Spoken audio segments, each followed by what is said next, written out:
Well, hello and welcome to episode number 372 of the Plain Talking UK podcast. I'm Carlos, and in this week's show, Ryanair gets maxed out, a Boeing 787 bows down before staff at London Heathrow, and one airline gives you the chance to fly on the Queen of the Skies to sunny old Mallorca. In the military this week, the US Air Force has a way to convert commercial-grade Jet A fuel to military-grade JP-8.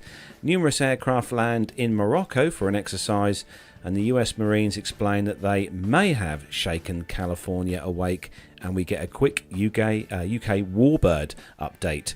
So joining me this week in the PTUK studio, which I'm pleased to say this week is at least 20 degrees less temperature-wise than it was last Friday, it's Matt Smith. Hello everyone, hello, greetings and salutations. Carlos, I'm just going to trouble you to flick the light switch on next to you because I forgot to do that. There we go. There we go. I'll tell you what, it's safe to say that in the last, week, we've gone from summer to monsoon season. Right, yes, in 48 hours. Yeah, Yeah. absolutely. Oh, you've got a slightly funny hat Slightly there, funny Carlos. touch there. Yes. I'll adjust that at some point. I've gone all funny. No change, no comment. No comment. No. Oh dear, Matt will play with that in post or something. Indeed. No, can't do it in post. Got to fix it now. Got to fix carry it on. now. Okay, fix it now. Carry on like nothing's wrong. So, welcome to you, Matt. Glad to be back in the studio as always this week. And Matt's enjoying a vanilla stout this week, just so everyone knows. Yes, he's trying a stout just for a change. Indeed. So Nev can't be with us this evening, unfortunately. He is very busy indeed doing kind of sort of techie stuff, Nev is. So he can't be with us, but we miss you, Nev. So he'll be back hopefully next week. But as with the contract agreements with Armando, true, we have got Armando with us this week. So welcome, Armando. Good afternoon, good evening, wherever you are in the world. And yes, contractually, Nev isn't here, which means I have to show up. Very well. How do I get that in my contract? Hang on. When can I not show up? When's that allowed? Well, Nev and I are splitting the proceeds in our salary, actually. Oh, wow. Hang on. They get a salary? Hang on. Yes. I wish to complain. Well, to be fair, Matt, we get sausage rolls. What is it? Complaints at apgshow.com. Something like that, yeah, absolutely. Whichever one it is that generates the most. Yeah. Whichever one it is that generates the most emails for them, really. So how are things? How are things in the world of Armando? What have you been up to this week? Well, as you guys talked about last week on the show, because I do actually listen to the show when I'm not on it. Wow. It's been really, really busy. Yeah, it's lots of flying. The last week I think we're going to talk about it here in a second in the weekly roundup, but the last, actually 10 days I was out at Reno State Airport for the Pylon Racing Seminar, working out there. And other than that, just all the usual stuff, kind of all the domestic house duties, as well as some skydive flying, did some Civil Air Patrol flying. So just been super busy. Wow. Good news. Everyone's very pleased. Look, so I've mended your hat. Look, Thank you. Yeah. More hours in the. Do you actually put the hours that you're flying on all these different aircraft? Do they go into your book, your logbook, or not, Armando? Or have you sort of stopped doing that? This is a great question for our guest that we're going to have a little bit later on. But the program that I use here in the States, ForeFlight, actually has a logbook function in it. So I have, I don't know, there are many schools of thought on this, but I have stopped updating my paper logbook, and I only update my ForeFlight. So it automatically imports the flights that I do. So yes, I do flight plan on ForeFlight, the app, and then I execute the flight, and then that flight goes right into my logbook, which is all digital now. Mm. I do print it off every couple months just to have a paper copy. But yeah, I do. I track everything. Wow. Well, it'll be interesting to hear your thoughts when we have our guest Rob on later. Rob will be joining us around about 8 o'clock, so just on an hour's time. Rob will be joining us from SkyDemon. So for any of you guys and girls who are listening or watching the show and you are a GA pilot who uses SkyDemon for your flight planning, Rob will be joining us from SkyDemon a little bit later on in the show, so keep your questions ready for Rob. But I'm going to say a quick hello to everyone who's joined us in the YouTube chat room this evening. All the usual family members in there. Captain Cruz, we've got Nick Codling, Richard Adams, Jonathan Warner's in there this week, and Matt's favourite person, and Masha's also in the chat Mr. Warner room. is off my Christmas card list, and you'll see why in just a moment. And Mazouz Karim is also in there. Hello to you, Mazouz. Hope you're well. Sasha is in as well this evening. Welcome to you, Sasha. Paul Tricker, hello to you, Paul. One of our local listeners, Paul. Good to see you in there this week. Alex Robinson, hello, Alex. How are you? Oh, how's the old throwing yourself round like a lunatic going? Oh, that's what it's called, was it? Yeah. What do they call it? What's the official word, Armando? Flying like a madman. You know when you fly yourself around like an absolute lunatic in a perfectly functioning aircraft. I think that's just called a pilot. Right, okay, fair enough. Yeah. And also hello to our main man, Uncle Micah. Hello to you, Micah, joining us this evening. And he's my favourite of all the APGers. We can't pick favourites. I'm being told off by John for picking a favourite. I can pick a favourite. And we've also got sorry, just shutting the door. And Sturman, hello to you, Garth, as well. He's in the chat room. Welcome to you as well. And we've got Brandon Plane Spotter 23 joining us. So hello to you, Brandon, as well. Don't forget, if you don't already do it and you've forgotten to, or you just haven't had time to do it, make sure if you're watching us through YouTube or you're listening to us through the audio podcast, take yourselves over to YouTube and find us on there, Plane Talking UK. Hit that subscribe button, and also don't forget to click on the bell icon, which is right next door, to be notified when we are live, like we are now, and recording new episodes, so you can join us in the glorious chat room, because we'd love to have you in the chat room. Now in HD. Everyone. Now in HD. Yes, exactly. But okay, we got to we have we've had a picture this week. If I just lean down here, not to get the picture, just to pick up my hat off the floor. We had a picture sent into the show this week from listener Jonathan Warner, and who's officially off my Christmas card list. I want to. You may remember a few weeks back we were talking about Matt having going skydiving and doing a skydive, and there was a lot of you in the chat room that night who very, very graciously wanted to do a GoFundMe page to enable Matt to do that skydive. And last week, you may remember, Matt was talking about purchasing a new Hoover for his home. Pleased to say that Matt has brought the Hoover. He's got a brand new Hoover, like any of you, and we're pleased to say that he's actually done the skydive as well. And we actually have a picture here of Matt that was sent in by Jonathan Warner of Matt doing said skydive, and great picture here, action shot. Watching those of you watching on YouTube will be able to see that. As you can see there, that was taken at around about 12,000 feet as Matt was flying through the sky. And all, Armando, pack it in. And you can see Matt there was showing off his new Hoover whilst doing his jump. So well done to you, Matt, for that skydive. I also lost about 5 stone in that picture, which is the thing I'm most excited about. Well, I just hope you cleaned the air while you were there. You know, I'm sure it's. Wow, really? Are you really going there? Yes. Wow. Okay. And yes, that's enough of that. Moving on. So thank you for that. Thank you for that, Jonathan Warner. Very much appreciated. Not thank you for that, Armando. Not Armando. It's nothing to do with Armando. Mr. Warner. Mr. Warner, I don't like you anymore. You're off my Christmas card list. There we go. It's official. So moving swiftly on, because we have got to push through. Oh, and he's just texted me. Before our guest. Of course he has. Yes. Don't forget, we've got our caption. This we're going to actually talk about that now. I don't know if that's going to work. Just try. Just pop that. Hold on. That is the smuggest look I've ever seen on a person's face. Mr. Warner laughing there. Right. Anyway, yes. Carry on. Lots of love in the chat room for that picture, by the way. Yeah. I bet. Paul Tricker says extreme hoovering with Matt Smith. That is the future, I think. And Richard Adams says sky surfing, no less. Very impressive. So right, well done. Our caption this. I'm not talking to any of you. You're all the picture will disowned. be available on our social medias later. No, so the caption this that we run every week on our Facebook page this week has absolutely gone mental. We've had a heck of a lot of views on our caption this week on Facebook. For those of you who follow us on Facebook, you know that every Wednesday we post a picture for you to comment on, just for fun, with the funniest comments we'll read out on air on tonight's show. So we had a picture this week, if Matt will put that on the screen for those of you watching on YouTube. And Armando, if you want to give us a quick description for our audio listeners of what this picture is. Yeah, square peg, round hole. That's pretty, no. So let's see. So first of all, Carlos, can you identify what aircraft that actually is? That is an L1011 TriStar. It is an L1011. Yeah. You can just barely make out why it's an L1011. But it is the right engine on an L1011, which is surprisingly large and large enough to fit a LD3? sideways shipping container or one of the baggage containers.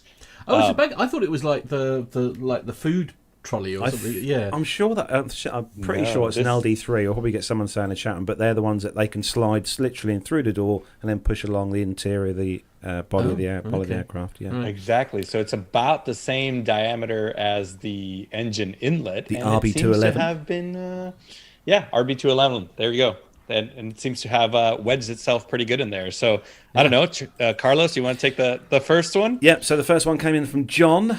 John says Delta Airlines engineers' idea of a fan extractor fitted to the outside toilet is proving problematic and alarming some passengers. Well, quite. That would have been great because it does look like the outhouse on the Mag Dog. There's an outhouse on the Mag Dog. Oh, the outside toilet. Of course. Yes, that's right. Yeah, I'm with you. Sorry. Let's go. You got the next one, Armando? Yeah, Bob says, test successful. Square box does not go into the round hole. Okay. Matt, do you want the next one?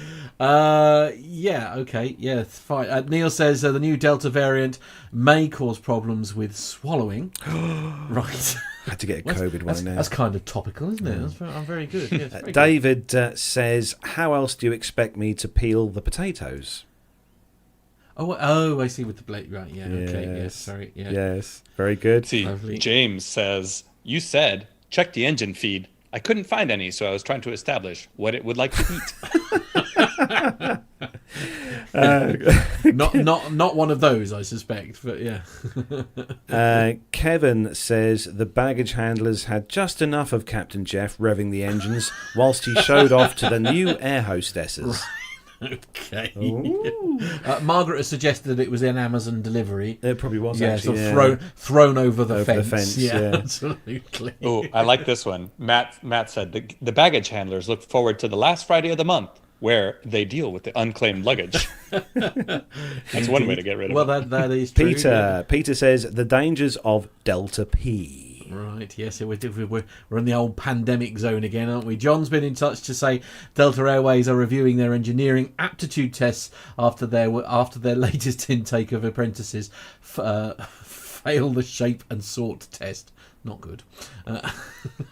Let's see. Ryan sends in, failing airline, Delta Airlines, desperate attempt at haulage run out of holding space. Management purpose, a solution. Very good, Ryan. Management proposed a solution. Gustav says Captain Jeff has yet to tell this tale. Right, okay.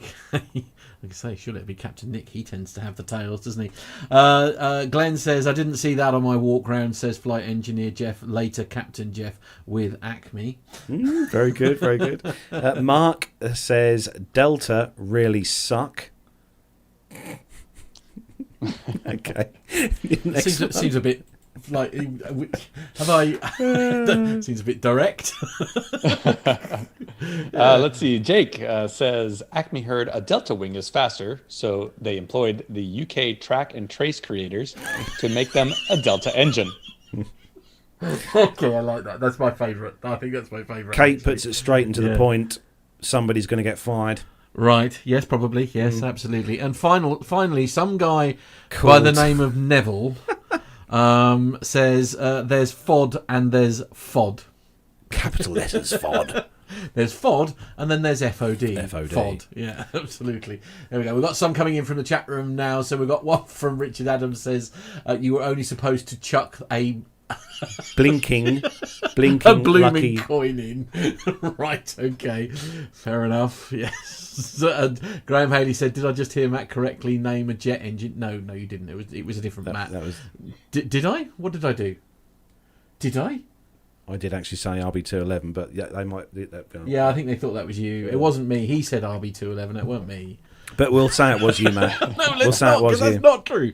Okay. No. Yes. Never mind. Yes. Sorry to disappoint, Graham. That's my job here, to disappoint. Alec. Well, we're running that competition that says if you name an engine correctly, you have to go skydiving. No, they don't. I think no, you win. no. Hey, ding, ding, ding, ding, ding, Fortunately, ding, ding, ding. I didn't name it, so that's me out of it for this another week. Well. Excellent, lovely. Should we do something else? Let's do something else. Let's move on to the commercial news segment. So No. Those weren't your instructions. You were given. Well, the owner of the show gets to make up his own rules. Oh, does he? Oh, okay, all right. I tend to Our listen to the wonderful producer and director in the background is just throwing up his arms, going. Absolutely. Yeah, absolutely. Now, I believe that the word Reno was mentioned. Oh yes, Reno. What are those tones and bars that you just see on the television when Yeah. they go blank? Our producer's screen is just I gone. don't have down. a test card. I need to get a test card. Leave it with me. Yeah, absolutely. Just one to hold up. So we can just go beep. Anyway, Reno, someone. Yeah, so there is a purpose that John is stopping the show to talk about this. First of all, it is not most importantly, but it is a benefit to being a Patreon supporter or a PayPal supporter to yes. the show. So like I said, I was out in Reno the last 10 days or so. And while I was there, I was able to put together a good, about 10-minute video, including some in-flight footage of what it's like to do a couple laps around the Reno racecourse. And it's just, now, it is hard for me to pick which flight in my life has been one of the best flights, because I think the one that always sticks out is flying in the Alps. We did that for the show a couple years ago now. But I got a chance to ride along with Andrew Finley. Andrew Finley is the sport class gold winner, so he's the champion for the last 2 years running. So he runs around this course at 50 feet above the ground at 412 miles per hour. That's his average speed. So probably upwards of 430 miles per hour at some point at 50 feet in a home built Lancer Legacy. And I got a chance to go with Andrew flying while they were doing some formation work. And it was just, this is going to be strange coming out of my head. It was the most terrifying flight in my life. Okay. What? It was Just remind me what you used to do for a living. It was bonkers. Yeah, I know. And I used to fly these military missions at very particular situations. And I rode along with Andrew, and I saw the amount of the work that these pilots put into just their formation work, and how close the formation was. And in Reno, there is no such thing as calm winds. It is there's 20 knots, gusting 35 on the ground. Therefore, at 9,000 feet, it's even more than that. And these airplanes, you can see this. Go support Patreon and then put 50 cents in there just so you can get the link to the video. But the amazing way that these pilots are able to control their aircraft just a few feet apart. And we're not talking the Blue Angels, the Blades, or the Red Arrows or anything like that. These are regular day-to-day pilots with varying experiences that are able to control these aircraft and not hit each other. And for me, I gotta admit, I was not that comfortable flying that close to other aircraft in those wind conditions. And it was just, I actually called Megan as soon as I landed off that flight, and I said, "These guys can keep it. This is not for me. You're not for me. Nope, you're not going to find me racing any aircraft. Yeah, anytime soon." And it was just absolutely terrifying. Let's see. And Arnie Carlson asked, "What's the G-force?" So we pulled up to about 3.5 Gs. Because it's a constant radius turn. So it was 3.5 Gs going around the turn. And that's just in a Legacy we were only doing about 300 miles per hour. Some of the Unlimiteds, I'm sure, are pulling way more because they're kind of 90 degrees and going around the course. But oh my gosh, it was just so much fun to watch the emergency procedures, the coursework, mock races. Sorry, but Brian Coleman's just said, I guess it's not for Matt either. I think that's very true. Yeah, probably true. Matt probably wouldn't even be able to watch the video without getting sick or something. Indeed. So when are we planning to release that, by the way? Yeah, so don't forget, guys and girls, if you want to become a Patreon member, you can get full access to those videos and see Armando doing that crazy stuff. When are we dropping that? Because we dropped one already. Yeah, we have dropped one. There'll be another one due this month, I think, isn't it? Yeah, we're in June, aren't we? Yeah, so this month. I can't remember. Yes. Anyway, so that's coming up in the next week or so, I guess, isn't it? Well, as we've mentioned it, perhaps I should make sure it gets released this week then. Yes. That seems appropriate if we've talked about it, doesn't it? As a treat for all our generous people, PayPal and anyway, we rudely interrupted Armando there. Anything else that we need to add to that? No, the only thing I was going to add on is a special thank you to Miss Jody Ruger, who actually helped me out on the ramp quite a bit. As you guys know, I have a management role out there at the Reno Air Races, and I brought Jody out to volunteer with me, and she helped me out all week long. So Jody and I had some just great times, lots of walking, lots of working. Sean Van Hatten was out there, George Catalano, who's done interviews with us, George, Bob Mills was out there, and then I met a wonderful young lady, Debbie Rin Harvey, who is a retired airline pilot and 36 years aerobatics, and she was an aerobatic unlimited champion, and she agreed to do an interview with us for the show. Oh, fantastic. Just fantastic people out there. So. Oh, wow. Sounds like an amazing time, Armando. It was great. Absolutely. Okay. Right, so if everyone is ready, shall we do some commercial news? Let's do it. Let's go. Let's do it.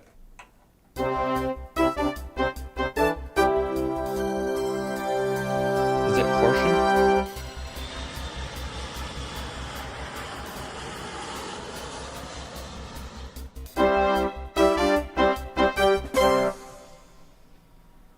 All right. So this first commercial news story comes to us from a bunch of different sources. I'm sure we'll put some links to it in the show notes, but the Queen awards inspirational pilots with MBEs in birthday honors. So first of all, Horsham Airline captain has gained royal recognition for her services to aviation. 31-year-old aviation ambassador Kate West has been awarded an MBE in the Queen's birthday honors. Kate's love of flying began when she joined the Air Cadets while at school. Man, we are always talking about the Air Cadets. But she was told by her head teacher that she would never become a pilot, and that made her even more determined to take to the skies. I like her style. After attending flying school, she joined EasyJet as a first officer at the age of 21 years old, and by 2016, at the age of 26, Kate became the world's youngest ever commercial female airline captain. And since then, she's gone on to become a training captain, instructing new pilots and captains to help develop their skills. As an aviation ambassador, Kate works with the government to encourage young people to look at aviation as a career and works closely with the schools. But she's not the only pilots who have been recognized this year for their services to aviation. The first female Red Arrows pilot said that it was an amazing surprise to become an MBE in the Queen's birthday honors. Christy Murphy, 43 years old, from Northampton, flew her first flew for the display team in 2009 and has performed 136 public displays and 133 flypasts in 11 countries. In 2019, she became an aviation ambassador for the Department for Transport. Miss Murphy, who is now a pilot for the Sywell-based Blades display team, I think we know them. Definitely heard of them, yeah. Yeah, and I think we did talk about her in the 3 episodes ago? Yeah. She said she was absolutely delighted to receive the honor for services to aviation. Christopher Wood, aviation accessibility consultant and founder of Flying Disabled, an organization which aims to improve accessibility in air travel, was also awarded an MBE for his services to aviation accessibility in the Queen's birthday honors this year. So congratulations to everybody there in the UK that is being recognized for their advocacy for aviation. Absolutely. Very good. Yeah, indeed. Sorry, I had a bit of a coughing fit there, but there's a picture, say Christopher Wood, for those watching on YouTube as well, who was also received his, as Armando was saying there, but fantastic. Oh, good on him. Good on him. It's nice when these sorts of things happen. It's good news stories in the current kind of climate that we're in. So yeah, refreshing, eh? It's very refreshing. So Matt, you've got the next one, and this is good. Max's. Yeah, I've heard of those. Now, there's been a lot of talk about these particular aircraft, I think. In fact, if I'm slightly honest, I think we're all a little bit sick of hearing them, aren't we, really? But there we go. So let's get stuck in then. So the headline is Ryanair's first 737 MAX lands at Dublin Airport. There you go, look. So Ryanair finally took possession of its first Boeing 737 MAX jet. That is EL Hotel Echo November, MSN 62301, after a delay of more than 2 years on Wednesday, saying that it would have 12 of the Game Changer aircraft in time for this year's summer peak. The airline is the largest European customer for the jet, with 210 firm orders of the 197-seat MAX 200 model. Ryanair said it expected to take delivery of 12 Boeing 737-8-200s this summer, with 6 delivered in Ryanair colours and 6 in Malta Air colours. It expects an additional 50 to be delivered before summer 2022. Each Boeing 737-8-200 aircraft offers 197 seats compared to the 189-seat current 737-800 NG fleet. However, the customers will enjoy more legroom, new Boeing Sky interiors and lower fares, while reducing their environmental footprint by switching to these new aircraft, the airline said. In the hour before our show went live this evening, Ryanair's second Boeing 737-8-200 EI-Hotel Echo Zulu, MSN 62312, landed in Dublin after the 9-hour delivery flight from Seattle. In other MAX news, the newest version of the 737 jet, the 737 MAX 10, kicked off its testing program with its first test flight, which was just before going on air, and it was still flying over Washington and Montana as Boeing Flight 101, and the pictures there are courtesy of Eurospotter, Rachel, David, Sean, Connor and Maurice. So there we go. Gotta say, when you're running that video, Matt, with that aircraft coming towards a cameraman, yes, being marshalled in to the stand there, those engines are blooming huge. Yeah. When you compare that to the CFMs that are on the 737-800, these engines are massive on these Maxes. They really are. I'd like to pretend I knew what a CFM was, but I don't. Okay. He knows, really, guys. No, I don't. What is a CFM? No, seriously, what? The CFM 56 powers the Dash 800 737s that currently fly with Ryanair. Right. Okay. And obviously, so CFM. So it's an engine type. Yes. Yeah. Right. Yeah, okay. yeah, that's it. Fair enough. And okay. Obviously, these new Maxes have the new shiny, spanking, brand new high bypass turbofans. Okay. Cool. Which are obviously a lot longer, a lot wider diameter of. Okay. Yeah. Very cool. Like it. It's very good. It's very good. It's good to hear they're finally in the air, though. Yes. Do you guys think that Ryanair is going to be able to keep that 737-8200? It is a bit of a naff kind of, and for those of you in America, naff means rubbish. I've got one up there. Yeah, it even says 8200 on it, and I've had that. Yeah, I know they're making an effort to just not call it the Max. Yeah, it's absolutely. Me and John, producer John, were talking about this yesterday, and they should have just gone with the 737-8.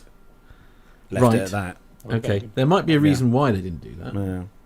Don't know. Is there another Dash 8? Could that get confused with something else? Maybe? No. And even the model that I've got at home, the Max model I've got at home, 737, has Dash 8 on the weirdly, tail. my one has got 8200 on it. Yeah, because yours is done in the Ryanair livery. My one's in the Boeing house colours, so it's got the Dash 8 on the tail. But yeah.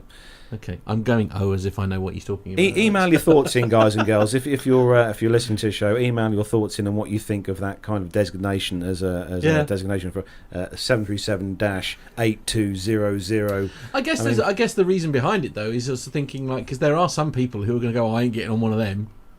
And I suppose, is it right that they're, trying to disguise it? I don't know. I heard that they'd done a survey and over in the, I think it was over in the US, and it was the passengers basically said they don't give a monkeys. Don't care. Right? Okay, fair enough. Yeah, but with the greatest respect, was it a British survey or was it? In the States? It was a survey done over in the States. Right, and they just said that no one gives a Well, I'd be fascinated. I'll tell you what, I'd love them to carry out that survey here in the UK. Shall we do a survey on PTUK? Shall we do our own survey? Well, no, because Would you fly on the Max? Well, no, because our listeners aren't. I don't know how to word this correctly without getting sued. I'm just thinking, yeah, they're well informed and will know that thing is back in the air because a lot of testing has gone. As Armando said, they're well informed.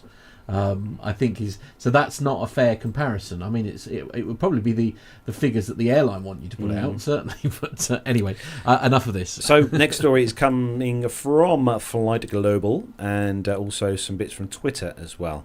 And this one broke today, literally broke today. One of BA's, Nev's finest 787s was damaged in a nose gear incident while parked. Heathrow, I will just say. One of BA's... I know.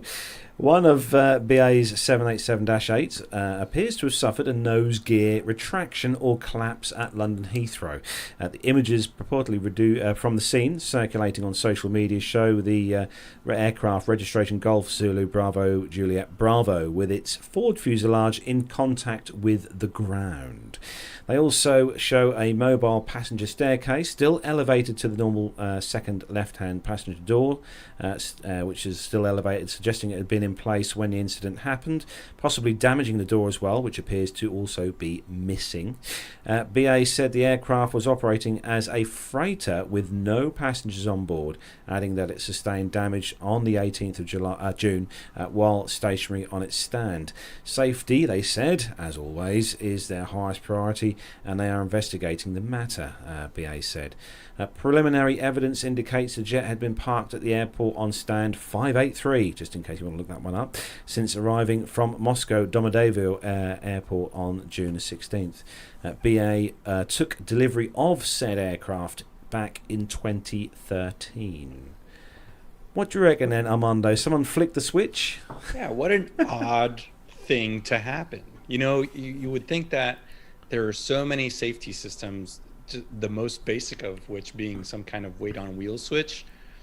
I'm very curious to hear what failed in the safety mechanisms that allowed that nose gear to retract, or if it indeed did somehow get bumped or something. But what an odd thing to happen on a stand when the aircraft isn't moving. Brian Coleman's offered a possible solution or a reason for it, kneeling for the Queen, obviously. Oh, as one does over there. Of course, absolutely. It's the rules. Yeah, indeed. Don't BA, mind Carlos. It's called the BA curtsy. Yeah, well, quite absolutely. Don't mind the noise, by the way. Carlos is refilling the glasses. That's the noisiest can opening I think I've ever heard in my entire life. I tried to do the most silent of can openings. Yes, that clearly didn't work. Okay, anyway. So Armando, you have got the next story, and where are we going? We're going to Japan, I think, aren't we? Yeah. Japan for this one. To Japan from theheraldnet.com.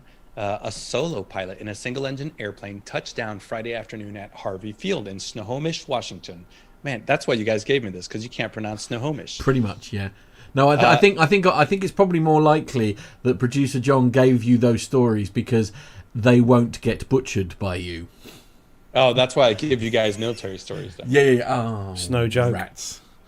Let's see. This young pilot was concluding a 42-day around-the-world flight and a lifelong dream. At the age of 18, Shinji Maeda had suffered a car accident. The impact fractured his skull and caused his brain to swell. He said that doctors gave him a 50-50 chance of survival. He did recover but lost vision in his right eye. In his native Japan, the injury prevented him from becoming a pilot, which was his childhood ambition. But his family encouraged him to pursue his goal in the United States. So Maeda attended Embry-Riddle Aeronautical University in Prescott, Arizona. He graduated with a master's degree in safety science in 2005. That year, he also became a single-engine pilot. Later, he got his multi-engine rating and an instrument rating. Maeda, who is a flight instructor at a Snohomish flying service at Harvey Field and a Boeing operations manager, is also the founder of the Aero Zipangu Project. That's a nonprofit group that encourages people to challenge themselves, overcome obstacles, and seize the skies. On the 1st of May, Maeda took off from Painfield in the cockpit of a 1963 Beach Bonanza P-35, that's a V-tail, and a single-engine airplane that he calls Lucy. The Earth Rounder mission covered an estimated 22,000 nautical miles and touched down in more than 18 countries, including Canada, France, Greece, Bahrain, Thailand, Japan, South Korea, and Russia. He said, "This is my hope and dream, to inspire people to do as much as they can." And he describes himself as the one-eyed pilot. Maida chronicled his adventures with descriptions of flying conditions and the people that he met in Facebook posts and videos. While he was flying through Japan, and after 3 requests, a Tokyo-based air traffic controller finally gave Maida the go-ahead to fly over the Noto airport near the aviation high school that he attended. He said, "I flew over my high school, and I'm hoping that some of the students saw it, and these kids will make Japanese aviation better in the future." He wrote that in one of his Facebook posts. So he also stopped at Chitose International Airport in Hokkaido, Japan, where he was able to see his mom and his brother from behind the airport security fence. According to them, the strict COVID-19 regulations prevented him from leaving his aircraft for an up-close visit. So there you go. Congratulations to this young pilot who is just, showing that aviation really has no barriers. Anybody can do whatever they set out to do. It's a brilliant story, isn't it? It's such a good story. I No, love it's it. one crazy looking aircraft, Armando, with the V-tail. Megan and I flew a V-tail Bonanza a couple years ago, and we fell in love with it. It, there was some safety modifications that they did to it after a couple of the tails fell off. That no big deal. It actually is a great airplane. It's a great family airplane. We actually flew a P-35 Bonanza, which was the exact same model. But it's an awesome airplane, and there's a YouTube video vlogger, Matt Guttmiller, who flies a Bonanza. He flew his around the world. So apparently it's a great airplane to do that with. But, a couple of years ago, we did that interview with the Baz Flyer with, Barry Payne from New Zealand. We were up at Oshkosh, and they were flying their Comanche, which is a similar airplane around the world, and telling us all about it. So I don't know that it's on my bucket list of things to do, but what a cool thing. Just quickly before we move on, Armando, what's the idea, between behind the V-tail as opposed to having a straight up rudder? I'm sure in 1958, when they developed it, there was an aerodynamic. I mean, there's less drag because it's one whole less control surface. That design has been around. I mean, the F-117 used it. There's quite a few aircraft there. Even the Cirrus Vision jet uses a V-tail design. So I'm positive there are some aerodynamic advantages to having a V-tail and one full less control surface. Probably has to do with drag.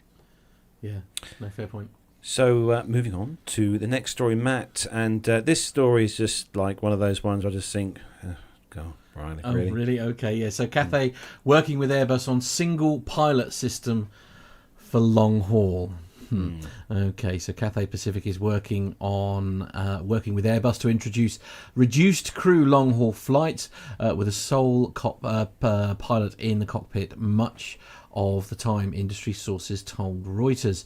The program, known within Airbus as Project Connect, aims to certify its A350 jet for single pilot operations during high altitude cruise starting in 2025 on Cathay passenger flights. Once cleared, the longer flights would become possible with a pair of pilots alternating rest breaks instead of 3 or 4 currently needed to maintain at least 2 in the cockpit.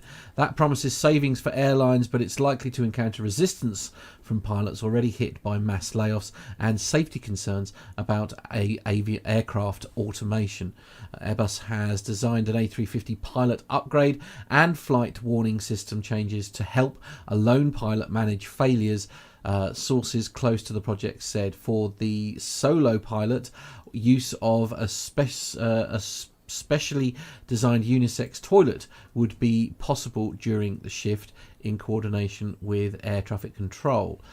Safe deployment will require constant monitoring of the solo pilot's alertness and vital signs by onboard systems, EASA has said. If the flight encounters a problem or the pilot flying is incapacitated, the resting pilot can be summoned within minutes. Both remain in the cockpit for takeoff and landing. Pilot groups have voiced alarm. We struggle to understand the rationale. It was said by Ojan de Bruggen, who's the head of the European... Ochan de Bruin, sorry, my apologies for that, who's the head of the European Cockpit Association representing EU pilots.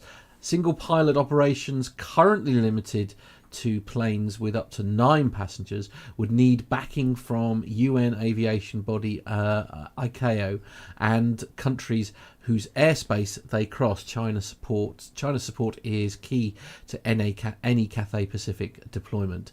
EASA plans consultations this year and certification work in 2022 with a tentatively scheduled 2025 launch date, a spokesperson said. Lufthansa has also worked on the single pilot program but currently has no plans to use it, a spokesman for the German carrier told Reuters. Cathay Pacific Airways confirmed its involvement but said no decision had been made on eventual deployment. Okay. I mean, so many questions here, really. I suppose it's just like... I can understand why they want to go that, because there's obvious savings involved there. But I mean, Armando, I don't know how I feel Armando, about it. you used to fly for a Part 135 airline company in the US. Obviously, with twin pilot operations on the Pilatus. But how do you feel about if that wasn't the case and you? Well, it was the case. Part 135 airlines are authorized for single pilot operations in a revenue generating passenger carrying capacity, which is a little bit scary if you're a passenger and you're walking up there. I don't know. It's scary for us that are in the know. Maybe your lay passenger won't know the difference. It was an absolute nightmare to fly single pilot when you're flying into Atlanta, Hartsfield, single pilot, when you're flying into DFW, single pilot, Boston, Logan. None of those airports are easy to fly with 2 pilots. And I don't know. I'm one of those people that tries to stay open-minded and maybe look at it from their point of view. And I just don't see the advantages in this. Cost savings, to me, that's not really it doesn't fly with me, because what the salary of a pilot is nothing compared to landing fees, the amount of fuel that you're spending. The cost of an airplane is $30 million. That's a lot of pilots that you can feed for that much. Yeah. And from a cost saving standpoint, what is the ultimate advantage of having single pilot operations when you compare that to the potential liability and safety concerns, as we've seen many, many times in other mishaps where, in the chat room, we asked the question, and in Germanwings, that you have single pilot operations, there's no checks and balances of the pilot up there. And I take issue with the statement in the article that says the other pilot can be summoned within minutes. You don't have minutes when there's an emergency. Air France 443, you have all these things where, I mean, I should just also stress perhaps that one of the things that it does say in the article here, obviously, is that for takeoff and landing, which many would perhaps argue is the most, that they're only talking essentially about single pilot operations during the cruise. Yeah, I don't know very many pilots that are gonna make the choice to do the takeoff and landing from the bunk. Well, no. If you're a pilot and there's an open seat up front, you're not going to give it up. You're going to be there because most human pilots, not automated pilots, know that the critical phases of flight are when you're going to need 2 people, and the most critical phases of flight are your takeoff and landing. Graham is actually saying arguably very similar to controlled rest, but I would much rather somebody wakes up sat in the seat if needed. That's a good point there. I mean, is there an argument for this where perhaps you have a bunk within the within the flight deck? Maybe you lose a bit of capacity at the front there. Apparently some airlines do, but I mean, maybe that's I don't know. There's lots of things that there's lots of things I'm really uncomfortable with here. When you look at Air France 447, the 330 that crashed when it was flying to Paris from Brazil, they had two captains and one first officer on the flight deck. When that aircraft, you had 3 qualified pilots on the flight deck of that aircraft, and they couldn't deal with the situation at the time. I mean, we're going to go back to the 80s. Eastern Airlines 401. They crashed into the Everglades. They had 2 pilots, a flight engineer, and a jump seater. Mm-hmm. And they still crashed into the Everglades in a controlled fashion because they didn't handle their crew resource management, which really didn't exist. They were trying to fix a blown bulb. Yeah, it was a nose gear landing on the nose gear landing bulb. When they put the gear down, one of the lights didn't illuminate to tell the gear was down. So they were trying to fiddle while they were coming into that. They were trying to fiddle to see what this bulb, if the bulb was blown, by trying to get whittle it out, pull the bulb out. They nudged one of the pilots nudged the control column, knocked the autopilot off, and the aircraft just went straight into the Everglades. Yeah. Well, Brian Coleman. Let's wrap it up with this. Brian Coleman has a great statement in the chat room, which is, okay, so can we have tickets for $19 now? Yeah, I don't think that's going to happen. Yeah, good point. Right. Good point. Anyway, we better move on. So next one comes to us from dailymail.co.uk, and for all the av geeks who want to get that chance to fly on the Queen of the Skies, listen up, because Lufthansa are to fly tourists to Mallorca this summer in jumbo jets and Airbus A350s in response to surge in bookings. So Lufthansa is planning to send its largest operational aircraft, the 787-8 and the A350, in response to a 747-8, I should say. Who's put 787 in there? Honestly, John. To a significant increase in booking demand for flights to Palma de Mallorca from Frankfurt and Munich. It said bookings between April and the beginning of June 2021 were 25 times higher than normal. The Boeing 747-8, also known as the Queen of the Skies, is the largest aircraft that Lufthansa currently operates and offers up to 364 seats instead of the 215 available on the A321 that it generally uses on these routes. Of these, 88 are business class seats and first class seats, and 276 are economy, including premium economy. Lufthansa says that its A350 meanwhile offers 293 seats, including 48 business class and 245 in economy, including premium. The first 747 flight, LH1151, will be departing Frankfurt on Saturday, July the 17th at 10:20 a.m. and arrive in Palma de Mallorca Airport at 12:25 p.m. The return flight, LH1153, will take place the same day at 2:25 p.m, arriving in Frankfurt at 4:45. It will then operate for an additional 3 weekends, July the 24th, 31st and August the 7th, and the A350 flight to Palma de Mallorca will take place at the start of the Bavarian summer vacations on Saturday, 31st of July. So there we go. If you want to get the chance to fly on the 747, get yourselves over to Lufthansa's hub and grab a seat on that flight to Mallorca on those dates. I really would love to have a flight on one of these, but I'm not. I'm not going to get the opportunity now. No, which is absolutely gutting, really. I think it's a great chance, I think, for any av geek who's still not had the chance to fly on the Queen of the Skies to get that chance, albeit for a very short flight. Well, yes, but even so, you can still say you've been on it. That's the thing. Exactly. Yeah. Exactly. Okay. On to the last story then. So the last one, and this is from the Point Sky, Aviation Photographs, Zephyr.net, SouthAfrican.com as well. And for any of you av geeks who are looking for a very, very av geeky place to stay, you can soon sleep in a, check this, Boeing 727 at this aviation themed hotel. So a retired jet in South Africa is being converted into a private VIP hotel suite that can accommodate up to 6 people. The story first gained traction earlier this week as people took to social media with images and videos of the aeroplane fuselage moving around South Africa. Great pictures on there if you're watching the YouTube feed. The 727, which is expected to be ready to accommodate visitors by October this year, will join an already existing 737-200 that serves as a 6-bedroom boutique hotel called Aerotel. Very nice. Hoedsprout, whatever that is. Oh, there we go. Reserving the whole 727 aircraft for your guests will cost you between 10,000 and 12,000 South African Rand per night, which is around, for our US listeners, around $700 to $850. For that, according to the hotel director, he said. In the 737-200, rates start at 1,800 Rand per night. That's around about $128 per night. There we go, a bit cheaper, for single occupancy rooms, and 3,000 Rand, or $214, for double occupancy rooms. Despite being inside of a plane, each room comes with almost all the traditional amenities you'd expect from a hotel, including a queen bed, a private bathroom, shower, coffee and tea, and a fridge, and also complimentary Wi-Fi on board. There we go.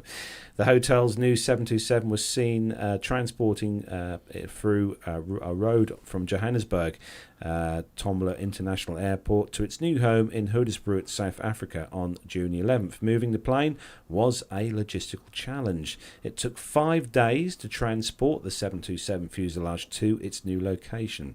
For those interested in visiting Aero Hotel Hoedsprout, it's about 5-hour drive from Johannesburg, not that close then, but despite its relatively remote location, it's not completely off the tourist circuit. It sits near several noteworthy attractions such as Kruger National Park and various animal rehabilitation centres. A traveller could easily combine a safari with staying in a room in one of these unique accommodations. The 727 itself was most recently registered Juliet 2 Kilo Bravo Alpha and was a VIP jet for the Djibouti Air Force. It was built in May 1967. Delivered to Frontier Airlines first. It was then returned to Boeing in November 1969 as a trade-in for a 737. Woo. It immediately went off to Braniff Airlines. You should all know Braniff. This was not the same Frontier as we know today, but a new airline formed from the merger of Arizona Airways, Challenge Airlines and Monarch Airlines, not to be confused with Monarch Airlines in the UK. So Matt put the pictures on the screen there, I have to say. Including a square video, that's a first. Including a square video. Armando, how are you up for spending the night on a... Oh, yeah, absolutely. And you got to admit that looked like a really well-preserved airframe. It did. I'm impressed. Most of the things that end up in places like this are some kind of dilapidated airframe, but that looked like a pretty intact airframe. So, yeah, I would absolutely do it. I think it's a good idea. In that kind of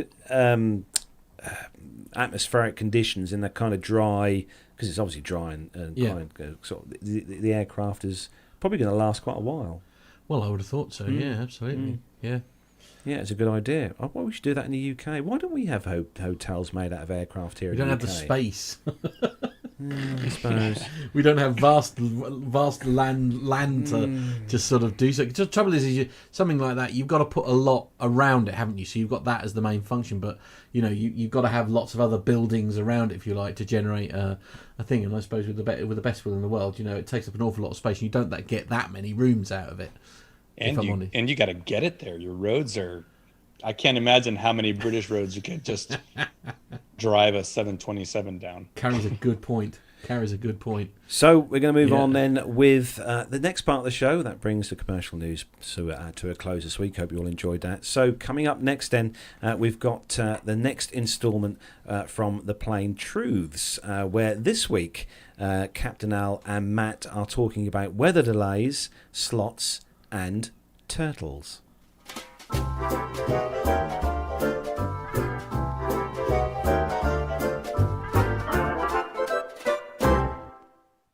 Hello and welcome to another Plane Truth, and as always, joining me in the virtual studio is the legend that is Captain Al. Hi, Captain Al.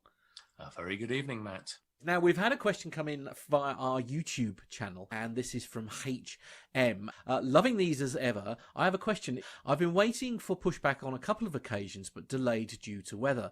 Similarly, I have been on one flight where we couldn't land at the destination, and at least one other where we were delayed due to avoiding the weather. I'd be interested to hear about weather avoidance and how it works, such as how close you can get to storms and how you can prepare for flights where weather weather may be a factor. Do pilots take a calculated risk departing when they have to divert? Presumably it's a trade-off between performance efficiency versus extra fuel for potential holding time diversions. I'm sure it's a very complicated subject. Now, I think he's right there, to be fair. I mean, it sounds like a minefield right there. But I mean, this must be something that you have to sort of take into consideration, because I mean, you can do as much as planning as you like, of course, but you still don't have a great deal of control over what actually happens once you've taken off.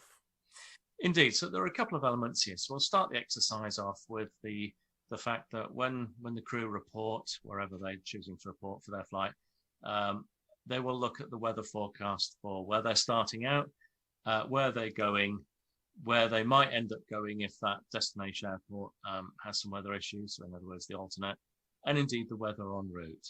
So there's quite a lot of assessment of the weather. Why? Because the weather is the one thing that we have no control over, but it controls us. Or certainly controls the decisions that we make. So when we're looking at this, we're looking at issues such as fog, snow, strong winds, low clouds. The list is reasonably long, but we're looking at things that are either going to stop us landing, stop us taking off, or cause delays to either of those. So let's have a look at poor weather at our point of departure. So there are minimum visibilities that we have to have before we can take off. There has to be minimum runway conditions. So, for example, the regulator doesn't like us trying to get airborne on an ice-covered runway. It considers that to be a bit more of a calculated risk. So the runway has to be of a suitable preparation. And therefore, quite often, if we've had, say, for example, heavy overnight snow and it's an early morning flight, we're waiting for the runway to be cleared. Or similarly, if there's thick fog, we're waiting for that fog to clear. So those are sort of delays that would cause a delay to your departure. Now, clearly, if you're sat with all the passengers on board and you've got the air conditioning on because it's a bitterly cold winter's morning, then you're going to be burning fuel. So you have to make some sort of consideration for that. The other sort of factors that could cause your pushback to be delayed is poor weather en route or poor weather at your destination, because both of those will generate the dreaded air traffic control slot time.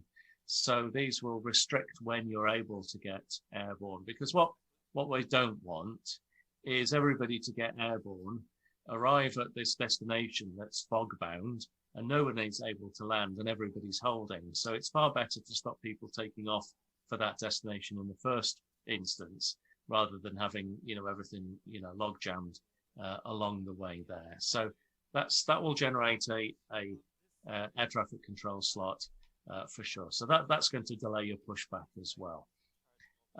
With regards to once you've managed to get away from your point of departure and you're on your way, generally the only weather that we have to deal with is convective activity. So a nice long statement for thunderstorms, either in the making, in the progress of doing their thing, or slowly diminishing. So those big cumulonimbus clouds, they're the ones that we won't be flying through, because they will cause a lot of damage and a lot of paperwork and a lot of upset passengers. And nobody likes paperwork. Nobody likes paperwork. So in very simple terms, we can either avoid them laterally by going around them, or we can avoid them vertically by going over the top of them, or sometimes if we're on the approach to land, to go underneath them. Now, one of the interesting things about cumulonimbus clouds is that they can grow in a vertical extent very, very quickly. They can grow thousands of feet in a minute. So that they have the potential for huge amounts of energy within them. So if we're going to go over the top of them, we have to be quite careful to ensure that we're going to be over them by a sufficient vertical distance, vertical separation. And the higher we are, the greater that separation tends to be. So there are various sort of tables and sort of rules of thumb. But basically, what you want to do is to ensure that you're a good 2,000 feet above any storm that stopped growing.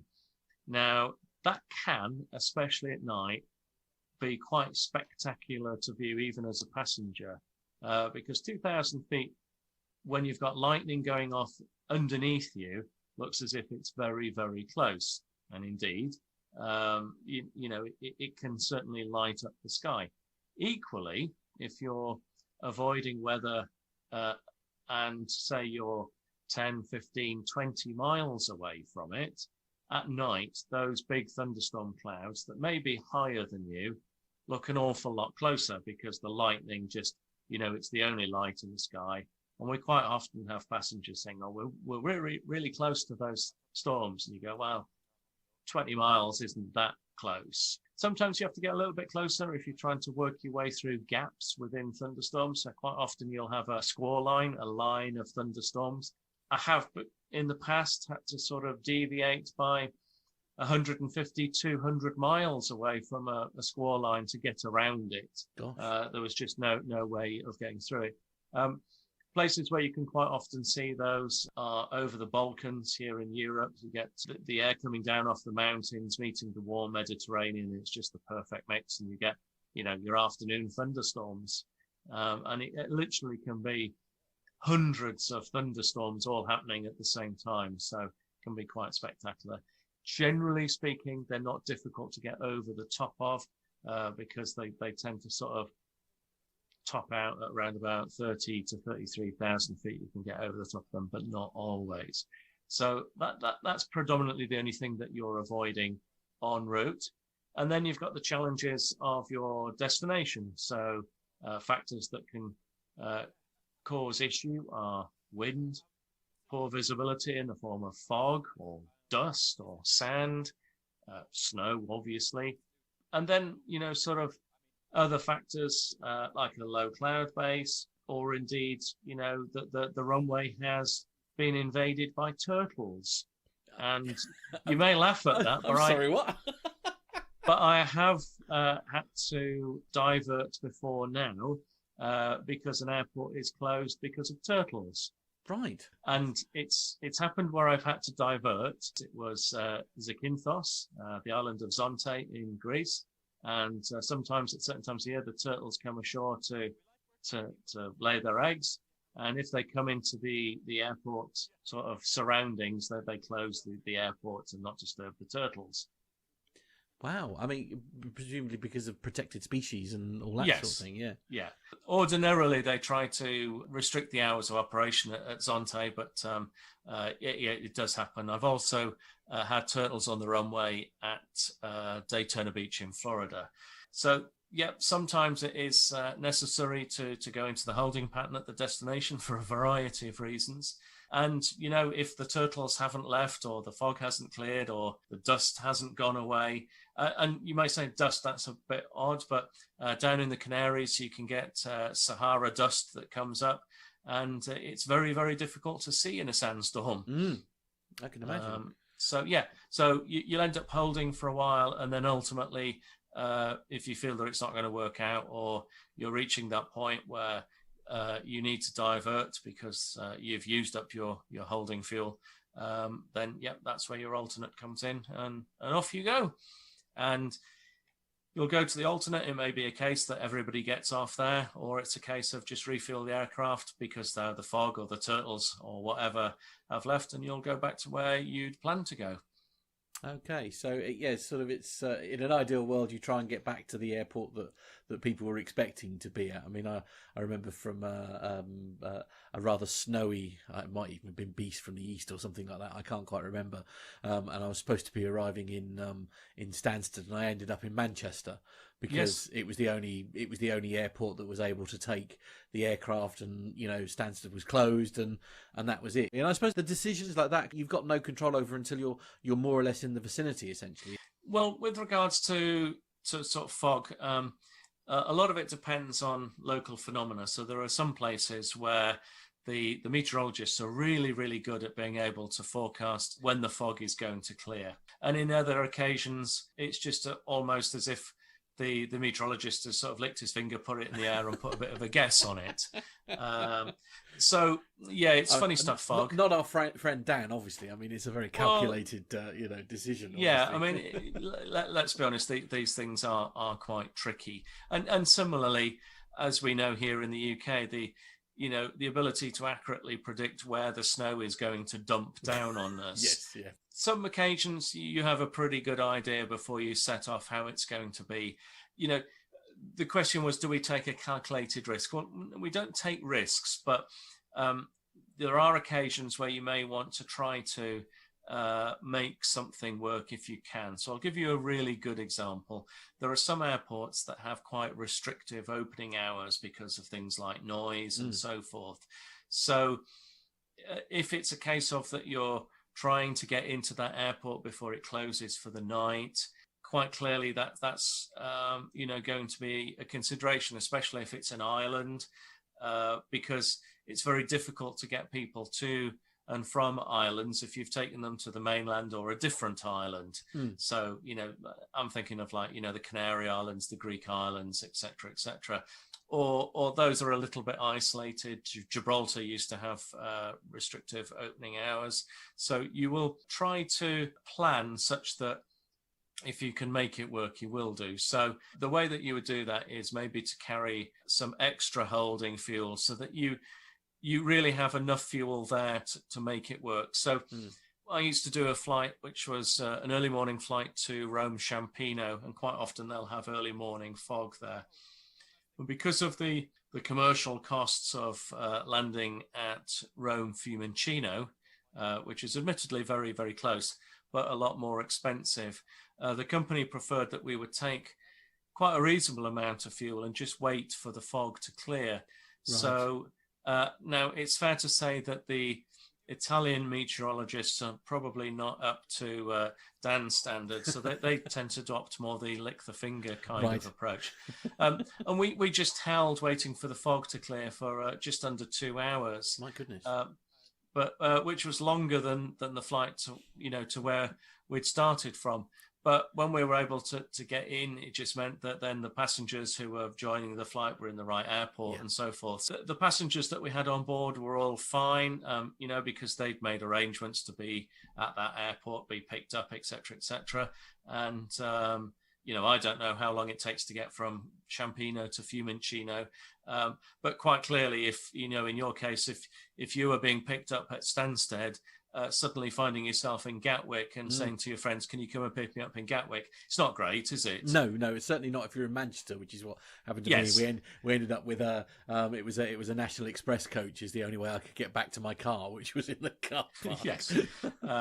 So there are occasions where we will do that. It's a fine balance, of course, because we're under environmental pressure as well with regards to burning fuel, and that's a big factor. Airlines have to pay, a CO2 tax. So we can probably talk about that on another one of these. But ultimately, what we're trying to do is to please as many as people as we possibly can, as often as we can.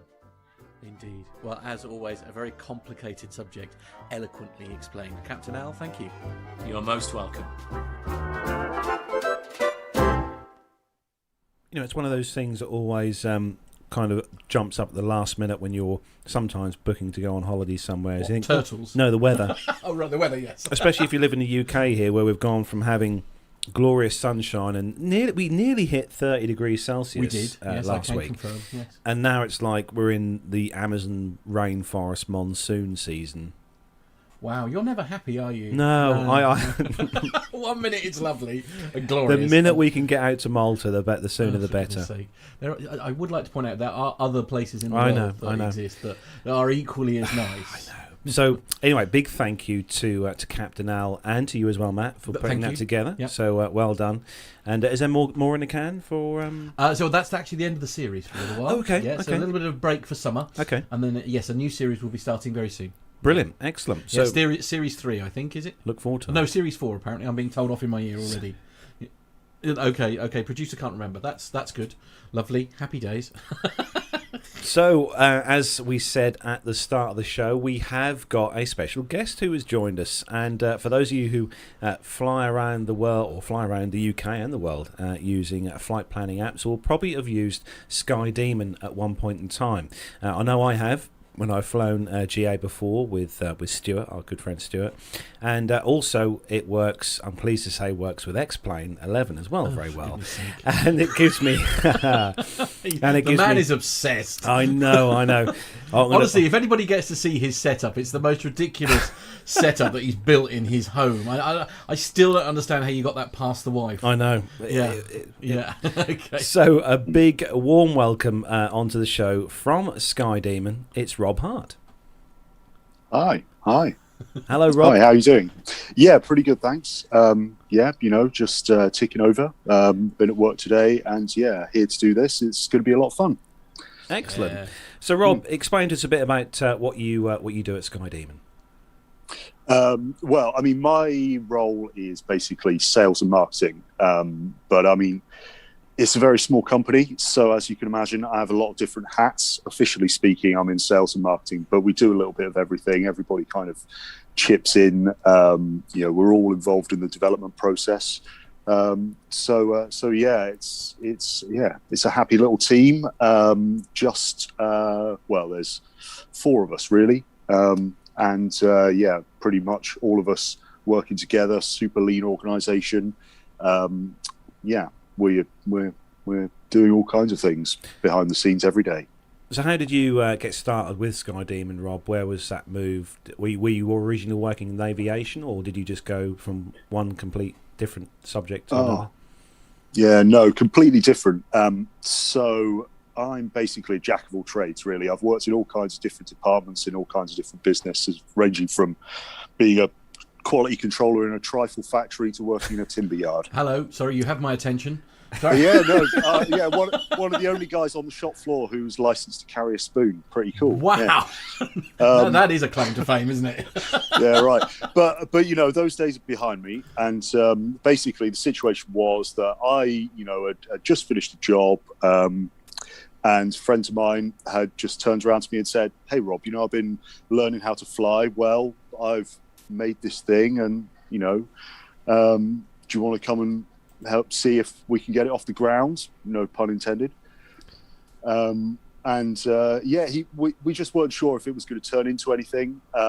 And here we are 10 years later. So forgive really my naivety here, because as I say, my role here is that I don't really know a great deal about aviation.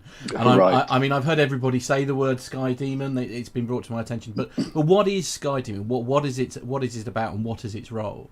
Right. So in a nutshell, it's flight planning and navigation software.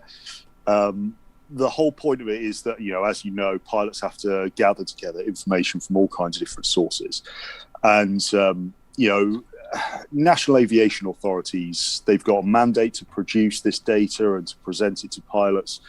But there's nothing in that mandate that says that it has to be in a clear, usable, friendly format. And so what we're effectively doing is taking all of that data from various different sources and all pulling it together and basically making it digestible, if that makes sense.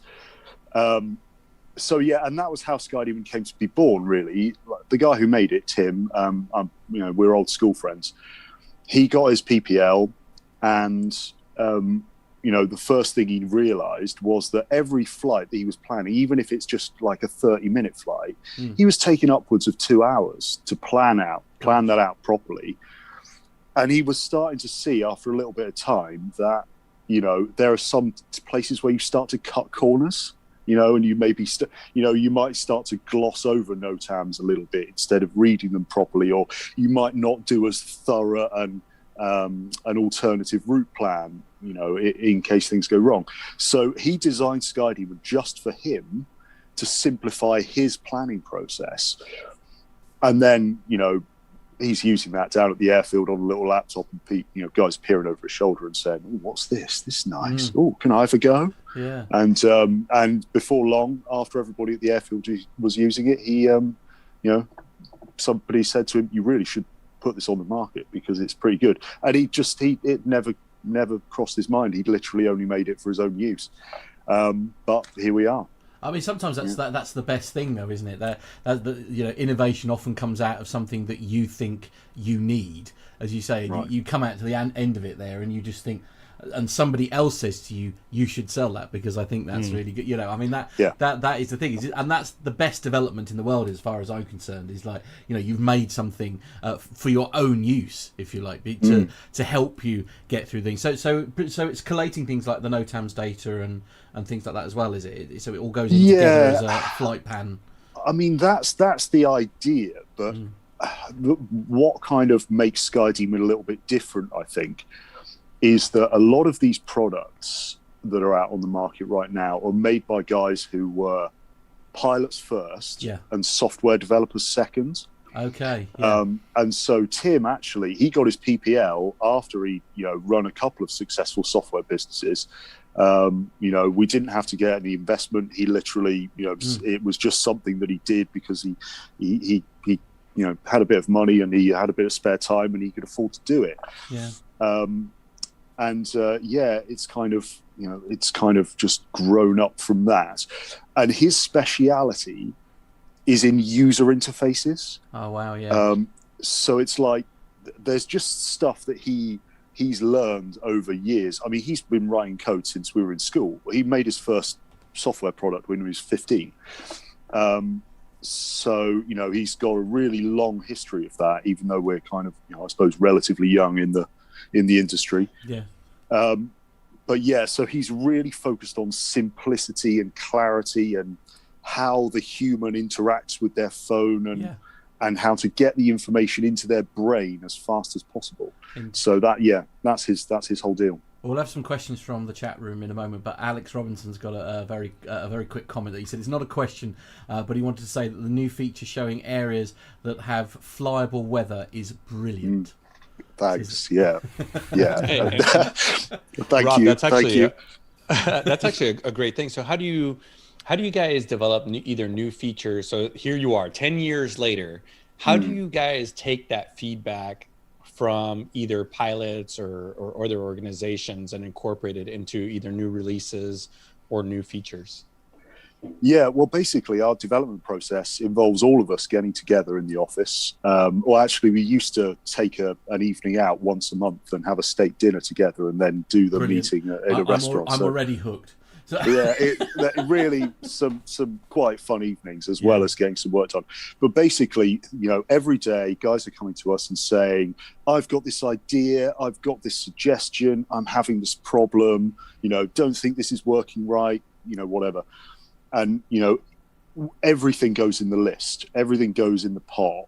And then it's kind of like a constant cost benefit analysis being done where me and it's actually my sister who works. If you ever pick up the phone to SkyDemon, you'll talk to Hannah. In many ways, she's better than me. Right. Okay. Perhaps we should have had her on. Sorry. But perhaps. Well, she's not the face. I'm the face. Okay, she's the brains. Yeah. Absolutely. But no, so basically we all kind of, her and I, we're constantly interfacing with the customers. We basically pull together all the ideas and kind of say, okay, what are the hot topics? Sometimes you get a few number of guys who have a really great idea and it just needs a little bit of work between us to get the idea in a form that can then be passed over to Tim. So, and then he then works his magic and makes it happen. And the neat thing is about our development process is that because the owner of the business and the managing director and the software developer are all the same guy, there's no conflict. Once it's clear that something needs to be done, the guy who makes the decision and the guy who takes it forward, they're the same guy, and it really makes us so agile. So it's literally, if it's a good idea, essentially, then you think, we need to find a way of doing it. That's a great feature for the app. You haven't got to get it past 15 different people to get the work done. Yeah, it's nothing's done by kind of committee. It's all very organic and based on immediate demand and requirement. But that being said, sometimes we've had stonkingly good ideas and, we've put it through the development process and Tim's made a prototype. But then we've all looked at it and we've gone, it doesn't quite feel very smooth. Like, is there some way that we can, tighten this up? And there's prototypes of features which have never been released, just sitting on Tim's computer, waiting for the day when we go, now we know how we can make this cool. Right. Or maybe the 4G network has suddenly become a bit more robust and can support more data flow. Or, there are all kinds of reasons why we might not proceed with something. It's not just about the idea being good. If the outcome isn't clear and obviously useful, then it gets discarded. Yeah. And we get a process. Tim says, he kind of jokes about it, but it's quite a good principle. He says for every button that you add to SkyDemon, you halve the number of people who want to use it. Wow. So he's always looking, if I want to add something new to SkyDemon, he says to me, all right, find a place for me to take a button away from somewhere else. You want a button for that? Take a button away. How are we going to make something context sensitive or automatic in a way that doesn't need a button anymore? That's kind of our development process.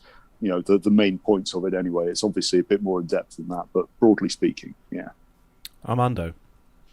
Well, yeah, that's an amazing way to approach it, because I know here in the United States we have ForeFlight, and ForeFlight has pretty much become the industry leader here in the US for flight planning software. However, I do also fly with a lot of, demographically advanced individuals. Smooth, very smooth. Right. And the more features that come out, the more menus and sub-menus come out. Now, that being, I'm a huge fan of ForeFlight. I'm a corporate pilot, and I use it for many, many different purposes. But you are entirely correct in that it sometimes gets a little bit overwhelming for someone. And then the learning curve, which is what I really, really appreciated about SkyDemon. And I'm getting to a question here.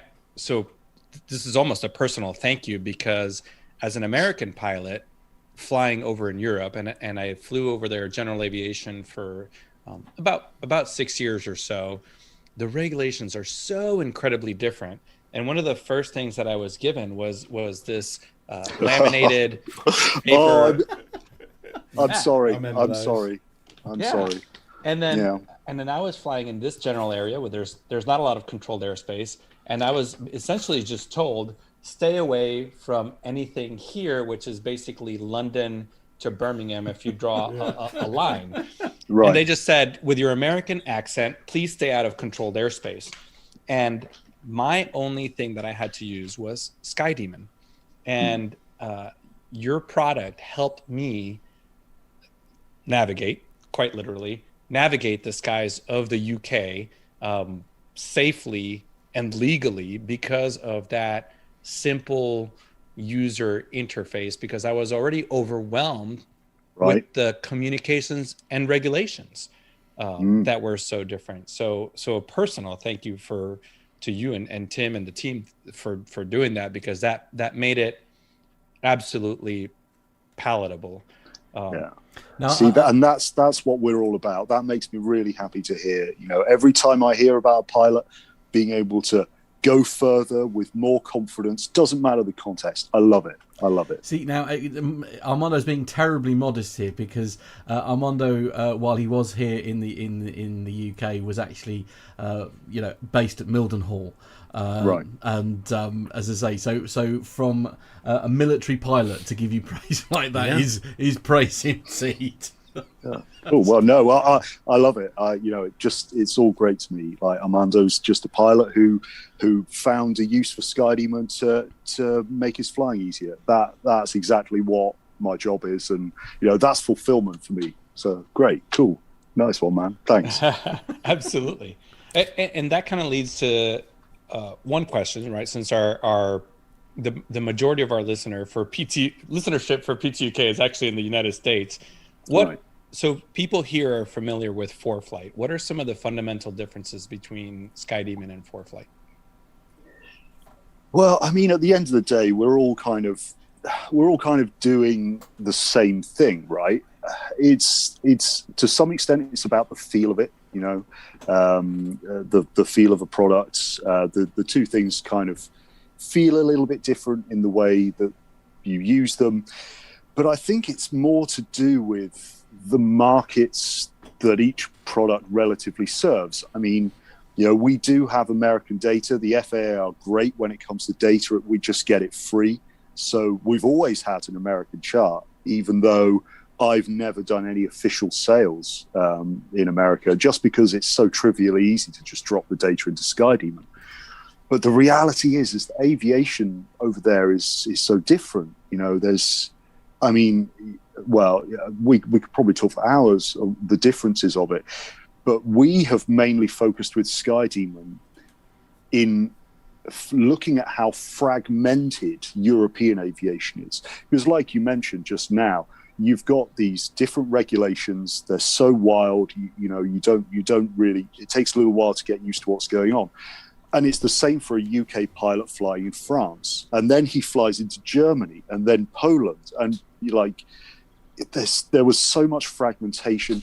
The idea of pulling together all these different chart styles and kind of putting them together in one uniform format, that's the kind of market SkyDemon serves. It doesn't really serve the high-tech market. And obviously in America, you've got so many additional systems and support structures for pilots, which, you know, just don't exist over here. We're only just starting to wrap our heads around ADS-B, you know. So I think it's just that we've developed in these two different ecosystems, and, you know, we have some customers in each other's markets, but broadly, I think we're serving our own markets really well, and I think there's a place for both of us in the world. I suppose the other major difference is that SkyDemon is always really going to be VFR focused, whereas I think ForeFlight does a bit more kind of mixed stuff, right? Oh yeah, absolutely. We can file our IFR flight plans and receive a pre-departure clearance, and this actually is another great question. So the evolution of ForeFlight, I think, began as a VFR flight planning tool, and it has evolved all the way into military aviation with military map layers. There's a military electronic flight bag option to ForeFlight, and then doing things integration into the national aerospace system. And I feel like that's exactly the right point for SkyDemon and ForeFlight to diverge. Right. So how do you foresee SkyDemon evolving in the future while maintaining its roots like that in VFR flying? Well, I think as long as we keep working with the development ethos we've had of, like, you know, we never kind of just implement a feature because somebody asks for it or because it's in another product. We're looking at what's the problem that the pilot's trying to solve. Can we try and solve it in a way that he never even imagined was possible? And I think as long as we kind of stick to that, then we're going to be okay. At the end of the day, we're all about the flying fundamentals. That I think that's our kind of deal. We're always going to be focused on the grassroots pilots who, you know, a lot of people like to think pilots are made of money, but, you know, we all know that that's not true. And, you know, just being able to support guys for whom it's fun and it's a hobby, and we want to keep it fun, you know. I think that as long as we keep going in that direction, then whatever we do, we'll be making use of whatever systems get developed, whatever support structures get developed. And, you know, maybe we'll do a little bit of IFR stuff as well. I think over the last 4 years or so, we've done like one IFR development each year, just because we've gone, oh, okay. We developed some georeferencing tools basically for paper maps. And at one point we went, well, hang on a minute, we can just georeference the national AIP documents. So we'll just allocate some time to that. And it's just because, you know, eventually things become cost effective and they just work. So we do them. Yeah. Are you guys integrating with flight schools? So as instructors also move away from these laminated paper maps, have you had feedback from flight schools and the way is SkyDemon being used in flight instruction or primary instruction? I mean, we while it's obviously great that we get recommended to new pilots, and as a sales and marketing guy, obviously I love that. But it's something where I like being the default, but I'm not sure that it's, you know, it's not something that we're pushing for. I think some flight instructors just really like SkyDemon because it's nice and simple, and I've certainly had some CFIs come to me and you know, when they're talking about putting something on the syllabus themselves, like adding little modules in for smart use of GPS. You know, we're always very careful to say, I'm talking to you now, just very broadly, you know, I'm taking my SkyDemon hat off. These are some good tips for good GPS use, keeping your charts up to date, device management, you know, the tech side of things that isn't really the product. And you can apply those to all these other products as well.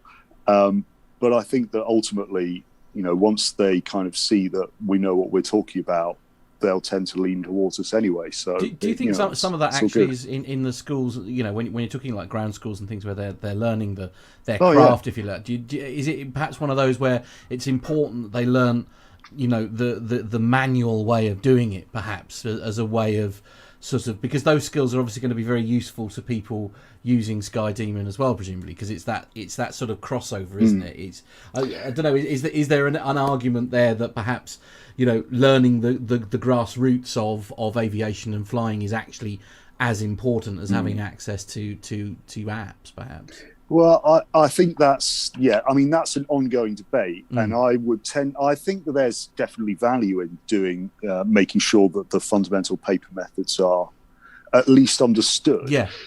I think it's, you know, it's probably going to be a good thing to make sure that the maths is understood, because at the end of the day, that, you know, if something goes horribly wrong and you lose power and all of your devices fail, you need to have a couple of rules of thumb to be able to just get you out of that sticky situation. Yeah. Whether, you know, and for a lot of guys, it's just calling for help, just getting on the radio. Yeah. But you know, SkyDemon is effectively a complex flight computer. And if you don't have an idea about what the maths is doing under the hood, then if it does all fall apart, then, you know, you just kind of don't know. Your device was doing the thinking for you. But we kind of try to, one of the things that we always try to do is avoid automation. Well, that's the idea. Yeah. But I mean, yeah, it's the kind of thing where we don't want to automate things too much and take decisions out of the pilot's hands. You know, we want to empower those decisions. Yeah. But I think that as soon as a pilot starts to feel that he can't go flying without SkyDemon, you know, obviously that's great for me as a sales pitch. Yes, of course. But you know, it's something which he's probably going to be a little bit concerned about. Absolutely. Yeah. Richard Adams is actually saying, he's adding to that, he's saying not sure how many GA pilots could still remember the whiz wheel after a few years. Having a chart properly marked up as a backup is absolutely essential. So yeah, I think that's a good call, isn't it? Yeah, I mean, I would always say that within SkyDemon, when you've done your planning, you can bounce your route over to a second device to go flying with it. You can then print off, we make a briefing pack with, like, you know, en route charts of the, you know, all the same stuff that you would see on your screen, pilot's log, NOTAM briefing, all of that. Great if you get ramp checked, and also if all the power goes out. Yeah, definitely. Yeah.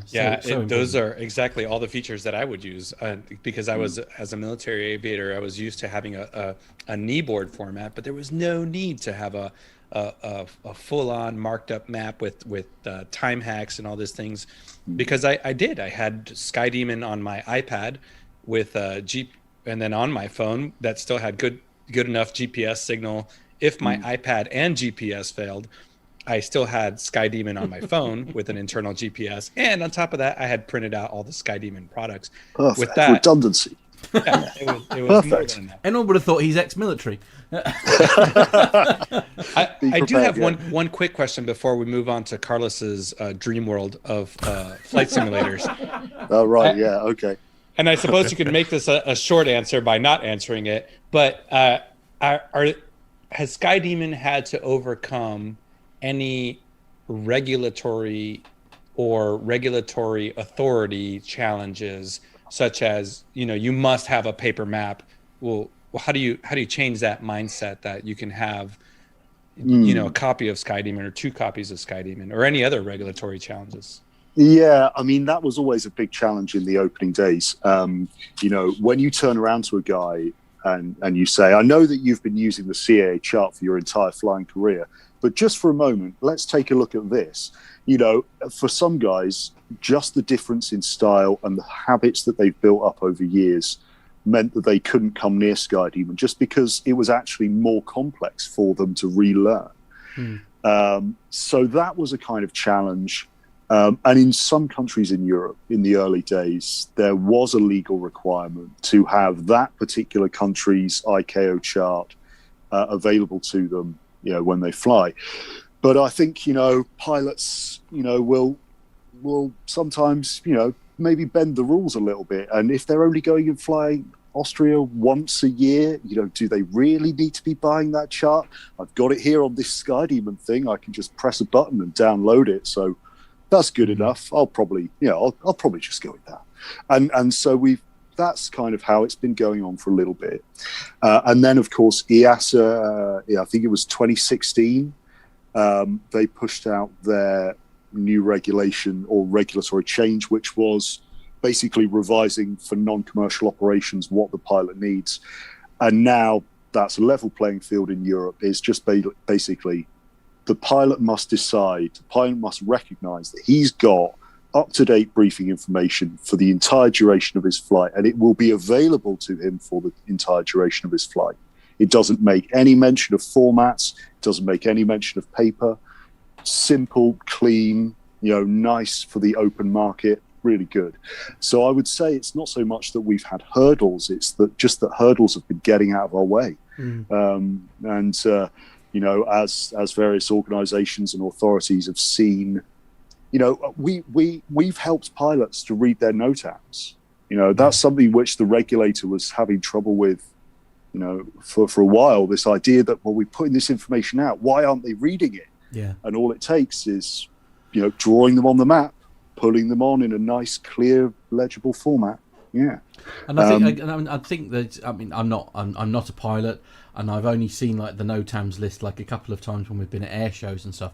And I take one look at it and just think that's so much information. Do you know what I mean? As you say, but at least if it's been put on, as you say, been sort of not drawn in map form, but where it's been added onto the map at places where it's important.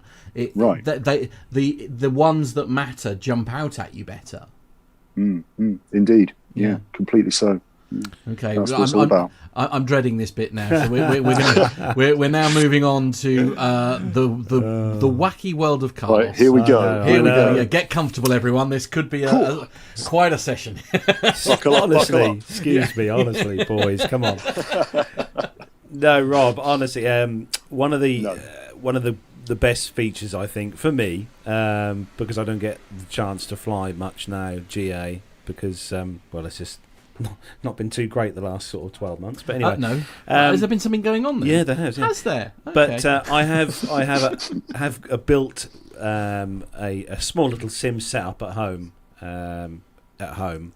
and also one of the greatest features I think you've got with SkyDemon is the fact that you can use SkyDemon alongside X-Plane 11, and it's so easy to use. You just literally put SkyDemon on, click on Use X-Plane instead of using the location services, and it runs absolutely seamlessly alongside X-Plane. I mean, whose idea was it to move from kind of real time, from real world to the sim kind of world? Right. Well, I mean, we created the simulator in the iPad version. Originally, it was just kind of for debug purposes, just so that we could, just test how SkyDemon was working. And we left it in because as we were kind of using it and in some cases demoing it at shows, it was something which I started to realize was a potentially useful planning tool. The idea of being able to plan a flight and then kind of pre-fly it. Just in that day, in those days, we were just moving the aircraft symbol around with our finger. But I'm going to name check Jonathan Smith here, guy in UK GA. I think I don't think he works for NATS or the CA anymore, but he used to. He's good egg. He was pushing for a little while to get X-Plane integration. He was doing some flight simming at home, and he was kind of chatting to us every now and again when we go out for a drink or something. Well, wouldn't it be nice if you could, link these two up, take that simulator idea, but then actually, make it into you're supporting simulator pilots for real as well.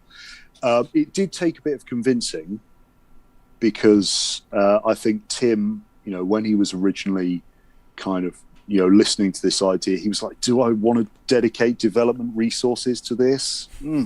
Is it going to be a pain?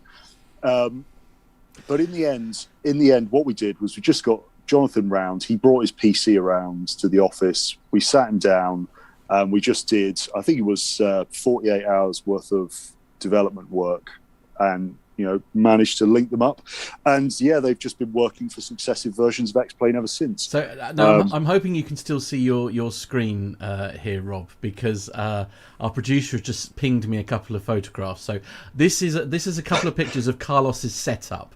All right, he doesn't know I've got these. So this gives you an idea. So this is the setup that our friend has gone absolutely, and you can just see your product there in the corner on an iPad just underneath the left-hand screen there. Awesome. It's. I'll be honest with you. I'm amazed he's still married. If I'm brutally honest. But so it's cool. I'm going to send you that picture because I do think you need to send that to Tim just to highlight that actually all that development that you've done has created this monster that now sits to my right hand side. It's an incredible thing there, really. So it's getting used. Yeah, no, absolutely. Well, that's marvelous. And at the end of the day, it's all just planning and executing flights, isn't it? And that's what we're doing. That's what it's all about. And being able to plan. I haven't actually played around with X-Plane 11. Can you import real world weather conditions into it and everything? Yeah, Sweet. when you run the app, when you run SkyDemon alongside X-Plane 11, it brings in real world weather, real world NOTAMs. All the flight plan and part of it is exactly as is in real time. And I have sat there and I have flown an entire 2 hour and 55-minute flight from Stansted to Malta using SkyDemon, and it is brilliant. Absolutely fantastic. I have no words. Yeah. No, it's fun. It sounds like fun to me. Yeah, I'm into it. Yeah. Is there ways with SkyDemon, Rob, that you can find out kind of how it's being used? Because obviously, like you say, I'm using it with X-Plane. I suppose with the pandemic and everything that's been going on over the last sort of year plus, I suppose you probably see more and more people or pilots or people like me who are probably using SkyDemon more with sims, like X-Plane. I think there's definitely been an uptick in it, yeah, for sure. There's not been a lot of flying done by guys, but then saying that, I think pilots, generally speaking, once you've been up there and you've looked down on the world, you're always kind of mentally there a little bit. So whether it's getting into a flight simulator or whether it's, sitting down with SkyDemon and instead of watching the TV, you just plan the fantasy flight that you've always wanted to do. And it's just a thing to keep your mind in it. So I think there's been a combination of those two things. Yeah, for sure. And I was going to say, Rob, before we move on to kind of the next sort of part of the questions, but is there any idea of, obviously, because there are a lot of people who listen to the show who probably use Microsoft Flight Sim, the latest iteration from Microsoft. Are there any plans in the fire maybe for SkyDemon kind of being able to be used with that as well? Not that I will use Microsoft Flight Sim because I'm an X-Plane person, but just saying. Yeah, but no, to be honest, probably not. I mean, it did take quite a bit of That's fine, then. convincing to get him to do it. And yeah, I mean, at the moment we're in a situation where where he's got all kinds of different things that he wants to be doing. And I think Jonathan just managed to catch him at the right time and whittled him down back in the day. But I never say never. I've said never a couple of times in the last 10 years, and it turns out that I was wrong. So I tend not to say it anymore. Okay, Armando, you've got some more questions, haven't you, for Rob? Yeah, avionics is always a good question, and here in the U.S. we have you can get a special airworthiness certificate for an aircraft, mainly experimental amateur built aircraft, where you could just have an iPad as your primary flight display. Have you guys done any research or looking into integration with other avionics systems? To be honest, not really. I mean, that's something where we've always been a little bit leery about that, because, as soon as you start talking to the airframe, the game kind of changes. The stakes kind of get a little bit higher. Right now, I think we ride a nice clean wave where when you fire up SkyDemon, the first thing it says is, you acknowledge that this is not a primary flight instrument. In a nutshell.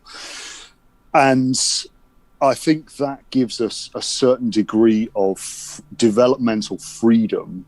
And also for us as well, sometimes we come up with ideas or we get asked for things and we feel like it's not safe. Safe is kind of the wrong word, I think. But we sometimes think to ourselves, should we really be allowing the market to move in this direction? Do we want to put our name on that? And that's not to say that these kind of aircraft are are bad in any way, but I think it's just something where we get a lot of latitude to play with and a lot of agility from our kind of staying away from those kind of situations. And a lot of that is presumably because, of course, this is intended as a pilot's aid, isn't it? It's not intended to replace anything or anything like that, as you say. And that does, to a degree, give you an element of freedom to sort of think, okay, well, let's try this idea because it is intended as a pilot's aid. And, of course, the best thing you can rely on, of course, is your users, because they'll be the first ones to tell you if it isn't right. I can assure you they are quite vocal. Absolutely, yeah. What are some of the things they're most vocal about? Let's say what's one of the most requested features that you guys are just like, nah, maybe not. I mean, it's a shame actually. I don't have my development list on a laptop in front of you, because there are some things. I mean, I suppose one thing, talking about ForeFlight actually, there's one thing ForeFlight does that we emphatically don't do, and that's synthetic vision. And I think that's the kind of thing where, if you're flying IFR, then synthetic vision, well, I mean, I'm not even sure how marvelously useful it is. But we look at the situation and we think, do we want to encourage VFR pilots to be using a tool which is only really useful when you're in kind of close weather with difficult terrain? Like, do we really want to encourage pilots to be looking at a screen when actually what we should be doing is encouraging them to not take off in the first place? So that's something, which I could probably point out as an example of that. That's a great approach. That's a great approach to that. Yeah, I mean, it's, we use words in the office quite a lot, like duty of care. Like, once you've got a lot of guys using a product, we don't want to experiment with them. They're not guinea pigs, and we don't want to cause any problems that might cause them to not subscribe next year. And it's an element of responsibility as well, isn't it? For as you say, it is a great deal of responsibility for you guys as well, because you are aware that people are using these tools, in the form that they are. But as you say, you don't want to be sort of, sometimes if it's not broke, don't fix it. Well, quite right. And there's also that, a couple of weeks ago we had the AAIB on, and we were talking about forensic uses for some of these technologies, and how, in the event of a mishap or an accident, they're able to pull some of this data from a software application like SkyDemon, and really get not for punitive purposes, but just to get an idea of what actually happened, your data logging capability.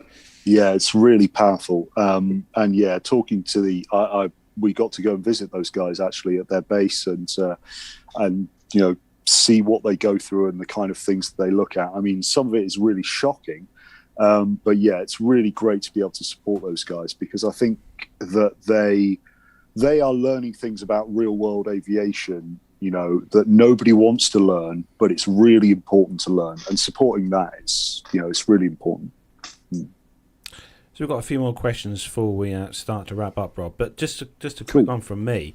Have you had the chance yourself to use this, yourself on flying GA? Have you done a bit of GA flying? That's the question. With Sky. Well, yeah, that is the question, isn't it? And the short answer is no. I mean, the background I came from wasn't in aviation.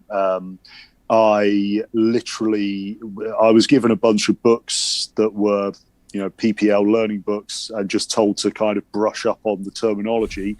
And once it became clear that we were doing all right, maybe. You've got this situation where, even though you've read the books, I was using words like pilot workload when I was talking to guys on the stand or on the phone. And I didn't know what that meant until I got to go up for a couple of lessons. And it's suddenly everything that I've been talking about that I just thought were unique sales points, it all just kind of comes together. I don't have my PPL. I have been up for a couple of hours with some instructors. I have not done any communications. Oh my God, the first time I went up, you've got the instructor sitting there, and I'm obviously in control, and it's great, and I'm driving through little wispy bits of clouds, and they're parting on the windshield, and it's magical. But then I started to try to listen along to what was going on, on the radio, and try to follow along. And suddenly my lookout was gone. I was kind of, we were starting to, it's amazing how much you have to have in your head. So I have only done a couple of hours so that I can understand what that means. Yeah. Yeah. Would you like to? Would you like to have a PPL and do your own flying? Absolutely. Yeah. No, absolutely. Problem is, I'm at work 12 hours a day. Yeah, so, that's just how it goes. Yeah. But maybe one day. And I think the company would pay for it if I pushed for it. There we are. Absolutely. Yeah. we look forward to the updates. Yeah, absolutely. So we've got a question from Richard Adams in the chat room, Rob. Rob, he's asking, is there ever likely to be a tick box or comment box to indicate airability friendly fields, e.g. ones with human helpers or lift out devices? This is obviously we chatted to these guys, Airability, at Farnborough. Yeah, they're great guys as well. I think we've been supporting them for a few years, actually. Yeah, they're solid guys. Now, let me just double check something, because we were talking about something similar to this in the office recently. Ooh. And I wonder if it. Obviously, I'm not permitted to make promises. No, of course not. Well, I tell you what, let's not put you under pressure right now. Let's not. Yeah, I'll come back to that. Yeah, absolutely. Yeah. Look it up and sort of perhaps get in touch, and we'll, as I say, we can pass it on to the powers that be. We can do it as a little bit of an update, maybe. That'd be nice. Yeah. Great question, though. Yeah, Rob. So as we're wrapping up, what What can we expect to see from SkyDemon in the future? Even near Can he tell us? future? Can he tell us? Yeah, no, obviously I can't tell you because basically. Fair enough. Yeah. Okay, can you tell us the release date of Top Gun 2? Damn, if only I could. No, but the situation is basically that we don't know. I mean, if you recall back to our original conversation at the beginning of this, the development process is so dynamic that literally we don't have a roadmap. Next month, we decide that at the end of this month. I mean, in SkyDemon, you can kind of get an idea of what we have been working on recently. In the version history, I would always say kind of check into that. We kind of show here, I mean, I'm just flipping through it now, the forthcoming release. References to AICs within NOTAMs are now hyperlinked. So you'll be able to look at the NOTAM, and instead of then having to go and look up that document elsewhere, just click the button and it just kind of downloads it and pulls it up in front of you. And there's a couple of things, we're looking at doing some nice things with data to see so that people can see the most popular destinations in every country as described by the number of SkyDemon users we know have flown there. Yeah. So there's little bits and bobs like that we're looking at. Numbers like that will never lie, will they? That's the idea. Yeah. Now listen, we have one question. Now this is one question that you didn't know about in advance. Okay. Don't panic. Yeah, don't panic. It's all right. It's all great. Now anybody that we have who's got a link to aviation, we always ask this very question. So if there was one aircraft in the world that you would love to fly, whether it be retired or in service now, and no money wasn't an object, what aircraft would you most love to fly in the world? I mean, jetpacks don't count, do they? Right, that doesn't count because that's not like a proper airframe. I tell you what, I did hear about a really cool little experimental aircraft. It's more like a little, it's one of these future drone ideas, like city drone taxi things. The Black Fly. Yeah. If you've ever heard of that. I was hearing about that, and I was like, do you know what? I'd have something like that. Something that's easy to get me from A to B. I think I would love to go up in one of those really big military aircraft, though. Something like the Vulcan. Oh wow! Making a noise like that. So there you go. There's 3 hits. I'll take a jetpack, a Black Fly, and a ride in the Vulcan. Right. Okay. It's like Rob knows our audience or something. He just catered to everyone. Oh, did I? Oh my! Well done, me. Yeah, absolutely. That's a great answer. It's I don't know. Actually, Armando, I'm going to ask that question. The Vulcan. I mean, is that something that because you used to fly the Osprey, didn't you? Oh yeah, but the Osprey is just so automated. I feel like the Vulcan would just be a hands-on, like Rob is saying, just something that makes so much noise and really just, oh my gosh, it's like riding a powerful horse or something like that. Just a lot of power between your legs. Right. Family show, ladies and gentlemen. Family show. Okay, right. And on that bombshell, we are. I know. Honestly, where we go. Rob, I just want to say a massive thank you to you from all the team here at Plane Talking UK. Thank you for joining us tonight. It's been absolutely fantastic to have you on, and I know the not just the viewers but also the audio downloaders who are all GA pilots are going to love hearing about what you've had to say tonight. So thanks Rob for coming on the show. My pleasure. Absolutely my pleasure. It's been a delight, and thanks for having me. Take care. Excellent. Stay in touch, Rob. Stay in touch. Will do. Cheers. Well, welcome to our London studios. Welcome to the A320 Lounge webinar tech presentation, obviously for the 320 series. Welcome to the A320 and 737 Lounge, bringing technical refresher courses directly to you. Using our cutting-edge broadcasting facilities, enjoy a fully interactive technical refresher course from the comfort of your own home. All of our webinars are live, and you can ask your instructor a question at any point during the day. All of our instructors are highly experienced and can help you. No more expensive nights away from home, no new software required, just an internet connection. Courses are run at regular intervals, so check out A320 Lounge and 737lounge.com for more details. All right, guys, what a fantastic interview with Rob from SkyDemon. And we also want to take a moment to congratulate Tim Dawson and the entire team at SkyDemon for receiving an OBE last year and a Queen's Award this year for their services to aviation safety. So cool. As a result of their Love product, which is just an amazing thing. So. Yeah, great to have a chat with Rob today. Right, we've got something else that we need to do, I think, Armando, if I remember correctly. Well, as usual, despite our best efforts, we have not delayed too much, and I think we do still have time for some military. So, apparently Matt, so I've been told. Yeah, we haven't got time, but we're doing it anyway. So there we go. let's do it.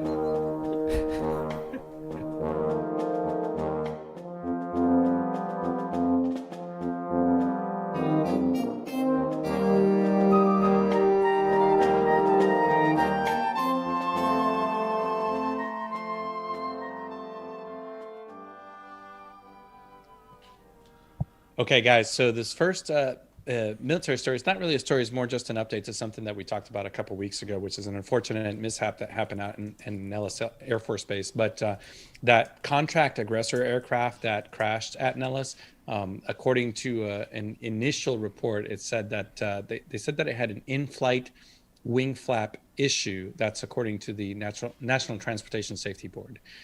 So that was May 24th, an experimental Dassault Aviation Mirage F1 operated by Draken International was destroyed, killing its pilot during a routine combat training mission. Now that plane was being used contracted by the U.S. Air Force out in Las Vegas. According to this report, the training involved 2 aggressor aircraft, led in formation by the pilot who later lost his life. While he initially reported that there were no maintenance discrepancies with the aircraft, after a series of turns and upon descent, the pilot did report an emergency with the aircraft. And the report detailed that shortly thereafter, while still in the final turn, the aircraft descended and the pilot ejected. Subsequently, the aircraft struck terrain in a residential area about 1.5 miles south of the approach end of the runway. That was all covered on episode 369 for the full story. But unfortunately, the pilot did lose his life, and we'll continue to follow the story as it develops. So this first military story that we have, this comes to us from flightglobal.com, and it has to do with the U.S. Air Force, which recently demonstrated a process for converting commercial grade jet fuel to military grade fuel.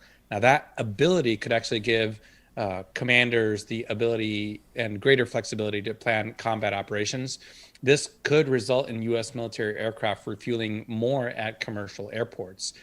That would allow them to operate from more strategic and tactical locations.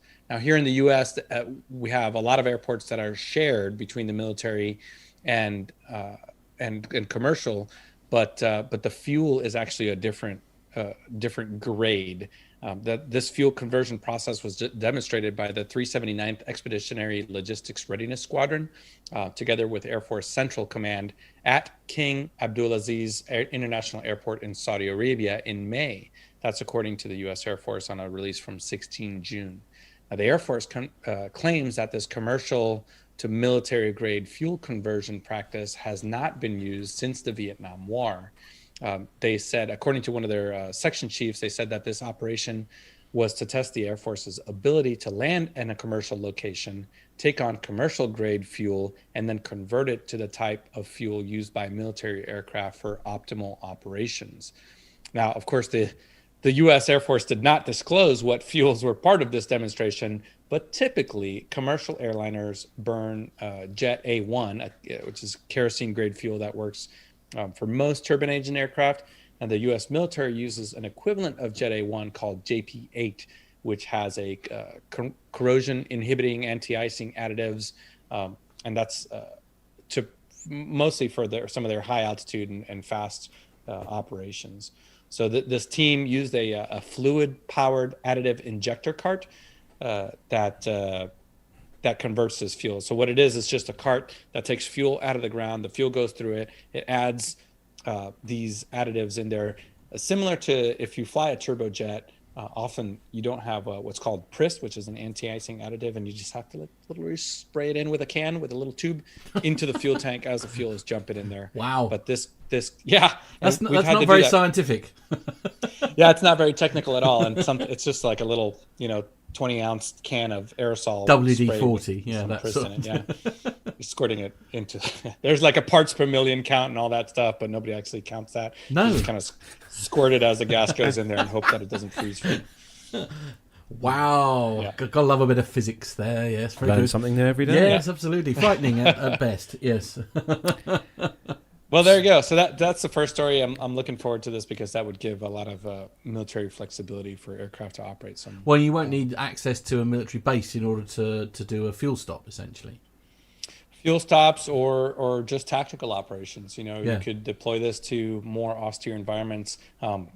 We have a story a little bit later on that Carlos is going to talk about, and something like that at a commercial airport, where you may not have that same JP8 quality fuel. Now you could just deploy this cart out there and have a little bit of peace of mind and safety for military aircraft. Well, that's a great segue. Carlos, if you want to take the next story. Oh, I just thought they all taste all the same, all the fuels. Anyway, this one comes to us from... I'm sorry, you're tasting fuel now. I know. Wow. It's aviation in a minute. AirForceMag.com is this one, and I do love a good name for a military exercise, and this is one of those. Several US Air Force aircraft, including F-16s, C-130s and KC-135s, have deployed to northern Africa for the continent's largest exercise named African Lion. It's very good. Okay. The exercise drew 7,000. They were up all night thinking of that one, weren't they? Yeah, I know. Yeah. Toto were there as well, playing Africa. The exercise drew 7,000, I know, participants from 9 nations and wraps up on June the 18th with the US Air Force aircraft flying alongside Moroccan aircraft for close air support training and C-130s airdropping personnel. The arrival of fighters and tankers adds another level to this already dynamic exercise, said General Jeffrey L. Harrigan, the US Air Force's in Europe Air Forces Africa commander, in a release. Every flight brings other opportunities to work closely with our partners and exchange best practices so we can pursue better our shared goals, he said. F-16s from the 31st Fighter Wing at Aviano Air Base in Italy and KC-135s from the 100th Air Refuelling Wing here at good old RAF Mildenhall in the UK arrived in Morocco on June the 14th, and C-130Js as well from the 86th Airlift Wing at Ramstein Air Base in Germany deployed even earlier. The F-16s conducted an Agile Combat Employment Training event on June the 16th, flying from Berguer Air Force Base in Morocco, engaging in close air support missions at nearby range, then landing at Gunheim Airfield to reload and refuel. Say that after a stout. The aircraft took off again, flew another mission, and returned to Ben Guer, and all are told the F-16s dropped 7 500-pound bombs, according to a release. The C-130s flew weapon support, equipment, and personnel to Guggenheim as Gulmim, I don't know, as part of the ACE event. Armando's smiling. The teams down at Africa Line are taking ACE to the next level by executing it in Africa for the first time, Harrigan said. Demonstrating these capabilities in the new austere locations solidifies our unmatched ability to rapidly deploy combat credible forces to any location. This year's event is the first since 2019. The 2020 exercise was cancelled because of good old COVID-19 pandemic. In addition to Morocco, Tunisia and Senegal also hosted activities as part of African Line. African Line. I wonder who comes up with these exercise names, Armando. I'd love to know. It's probably somebody in the logistics section that looked through a book of exercise names that have not previously been used.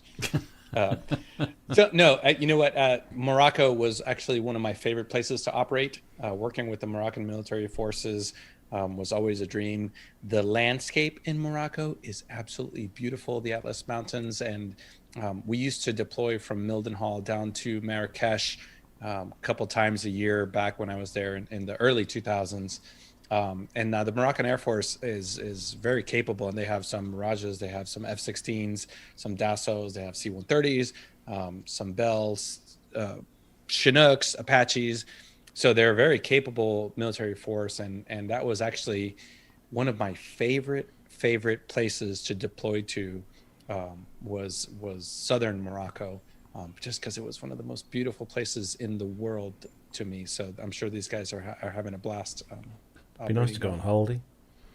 Wouldn't it, Matt? Be nice to go to these places. Yeah, Richard Adams in the chat room saying it's regarding who makes up the names. Richard Adams has said it's a Toto mystery. No.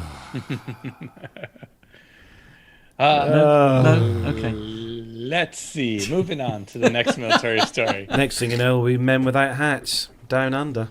Men at work. Let's see. So this Sorry, men at work. Men at Carlos. work. Sorry. Oh, no. I don't know. He's got it wrong. I know. Men in hats. Men in I've never hats. heard of that group before. Men at work, I have. Men at work, yeah. Anyway, yeah. Skippy's favourite song as well. Right. Armando, please rescue the situation. From thedrive.com. So in a follow-up to one of their earlier stories on the mysterious boom that was heard around San Diego on June 8th, the Drive is now reporting that the Marine Corps Air Station Miramar has put out a statement essentially saying, quote, "It was probably us." Oh.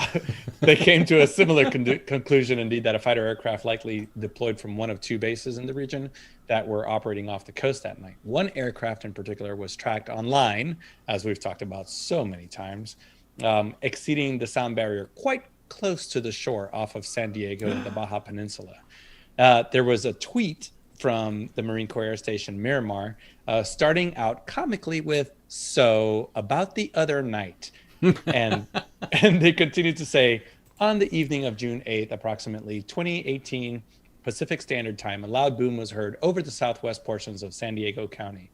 While Miramar cannot account for every sound event that occurs within the area, in this case, it is possibly due to aircraft training occurring in the Whiskey 291 range, approximately 30 miles southwest of San Diego over the Pacific Ocean. 2 units departed from NCAS Miramar conducting simulated air-to-air combat training. So there you go. Initially, I think there was a Facebook post from Miramar, from their official account, saying it wasn't us. The only airplanes we had operating were KC-130s, and they quoted this, they are definitely not producing a sonic boom, which I concur. A KC-130 cannot, well, maybe it can once, but then they changed their story a little bit. So. Hello. Oi, oi. I like that, Armando. Very well done. So there you go. If you live in San Diego, we now have, relax, the aliens are not attacking. Nobody's bombing your place. It was just a couple Marine Corps air fighters. Showing off again. Yeah. Yeah, flipping the bird as they go inverted. Yeah, Hey. That's it. But let's take it from modern sound barrier breaking aircraft. Let's take it back in time, Carlos. You want to take this? Yeah, this one is from warbirdsnews.com, and June the 12th, 2021, unexpectedly became a Supermarine Spitfire Super Saturday at North Wales Historic Aerodrome, thanks to the participation of aero legends. Beautiful Spitfire Mark 9 and TR9 and Peter Techman's recently restored former Soviet Air Force Mark 9. North Wales Airfield, situated as it is just outside of London, England, is steeped in aviation history. It began life as a training base for the Royal Flying Corps in 1916, remained involved with the military operations through to the end of the 1970s.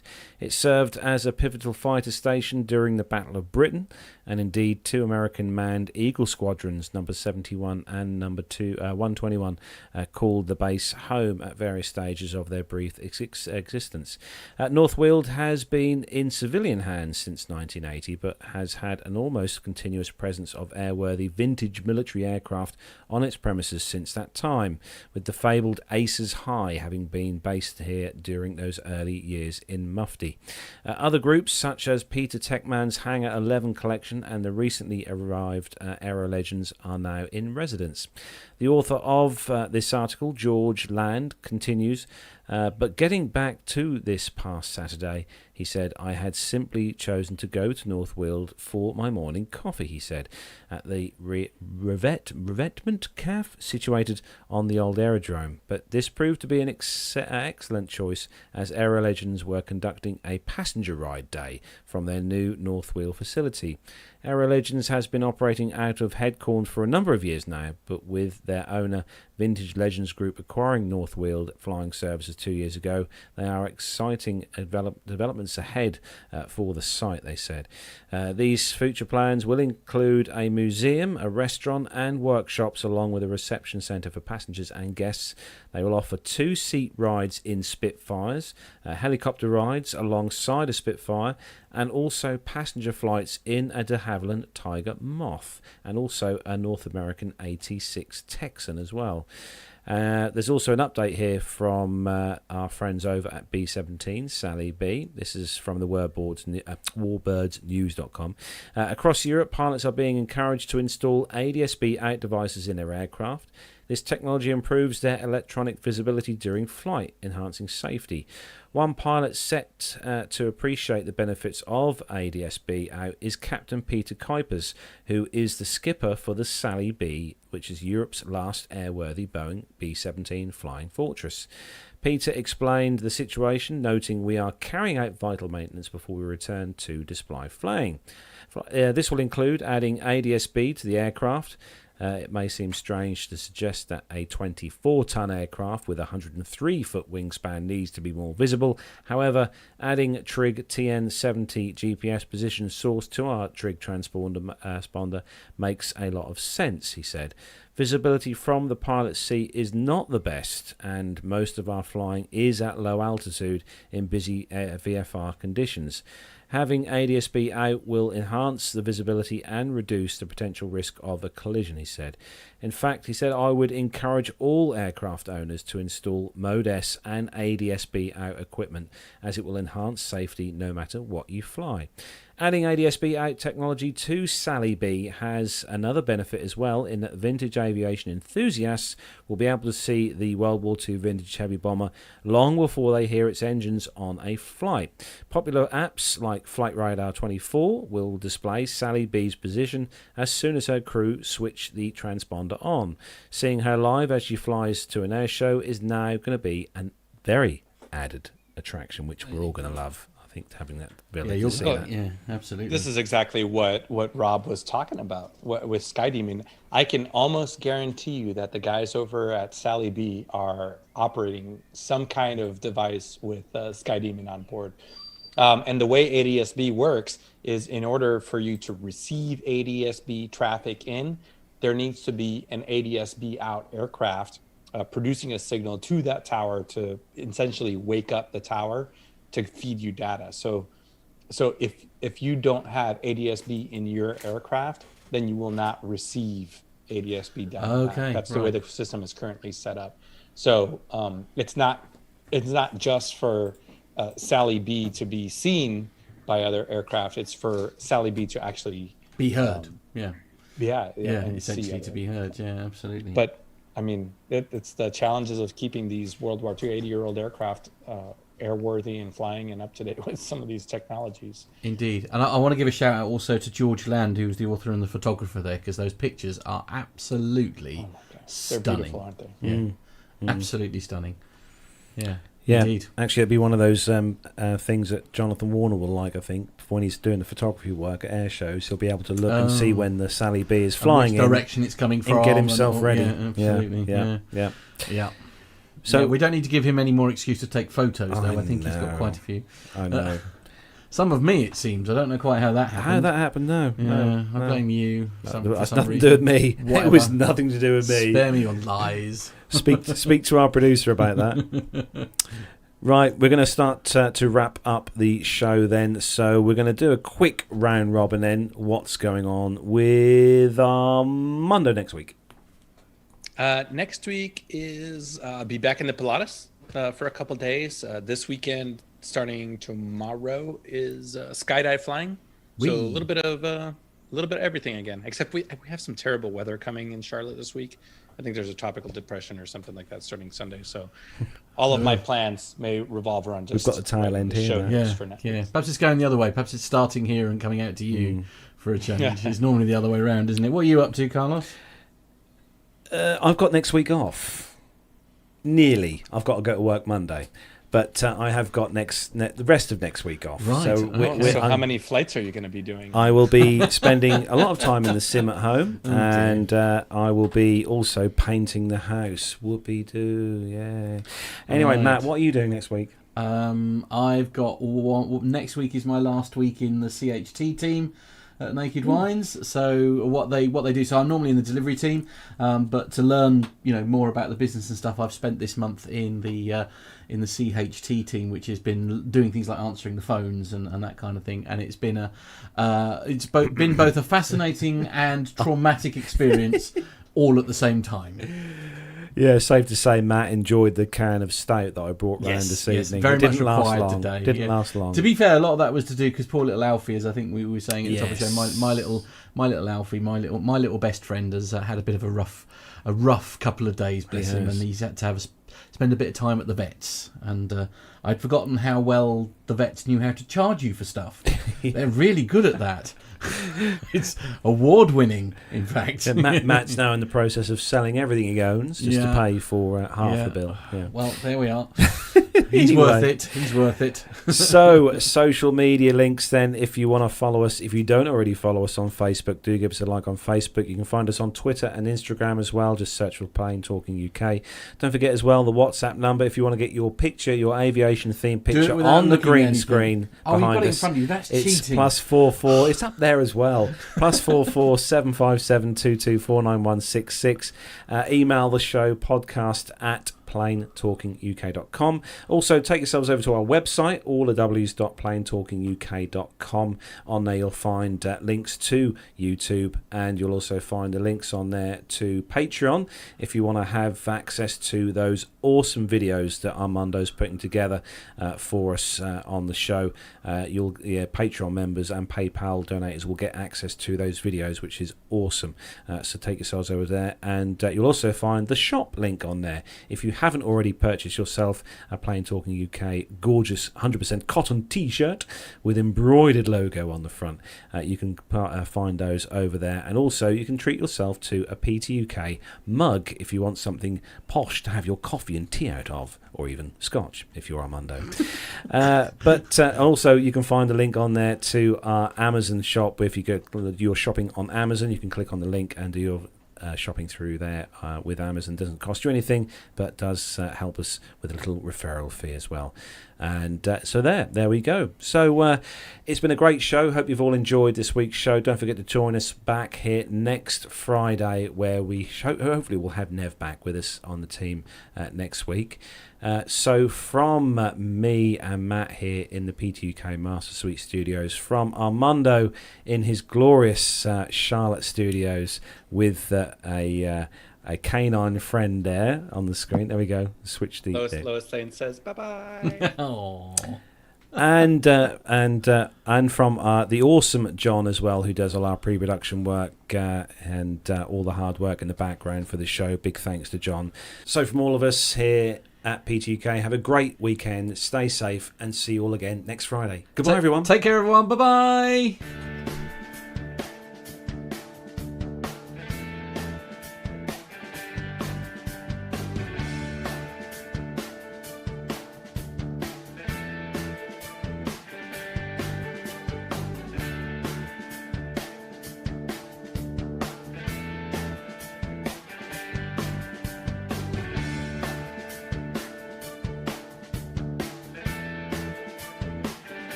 brush away.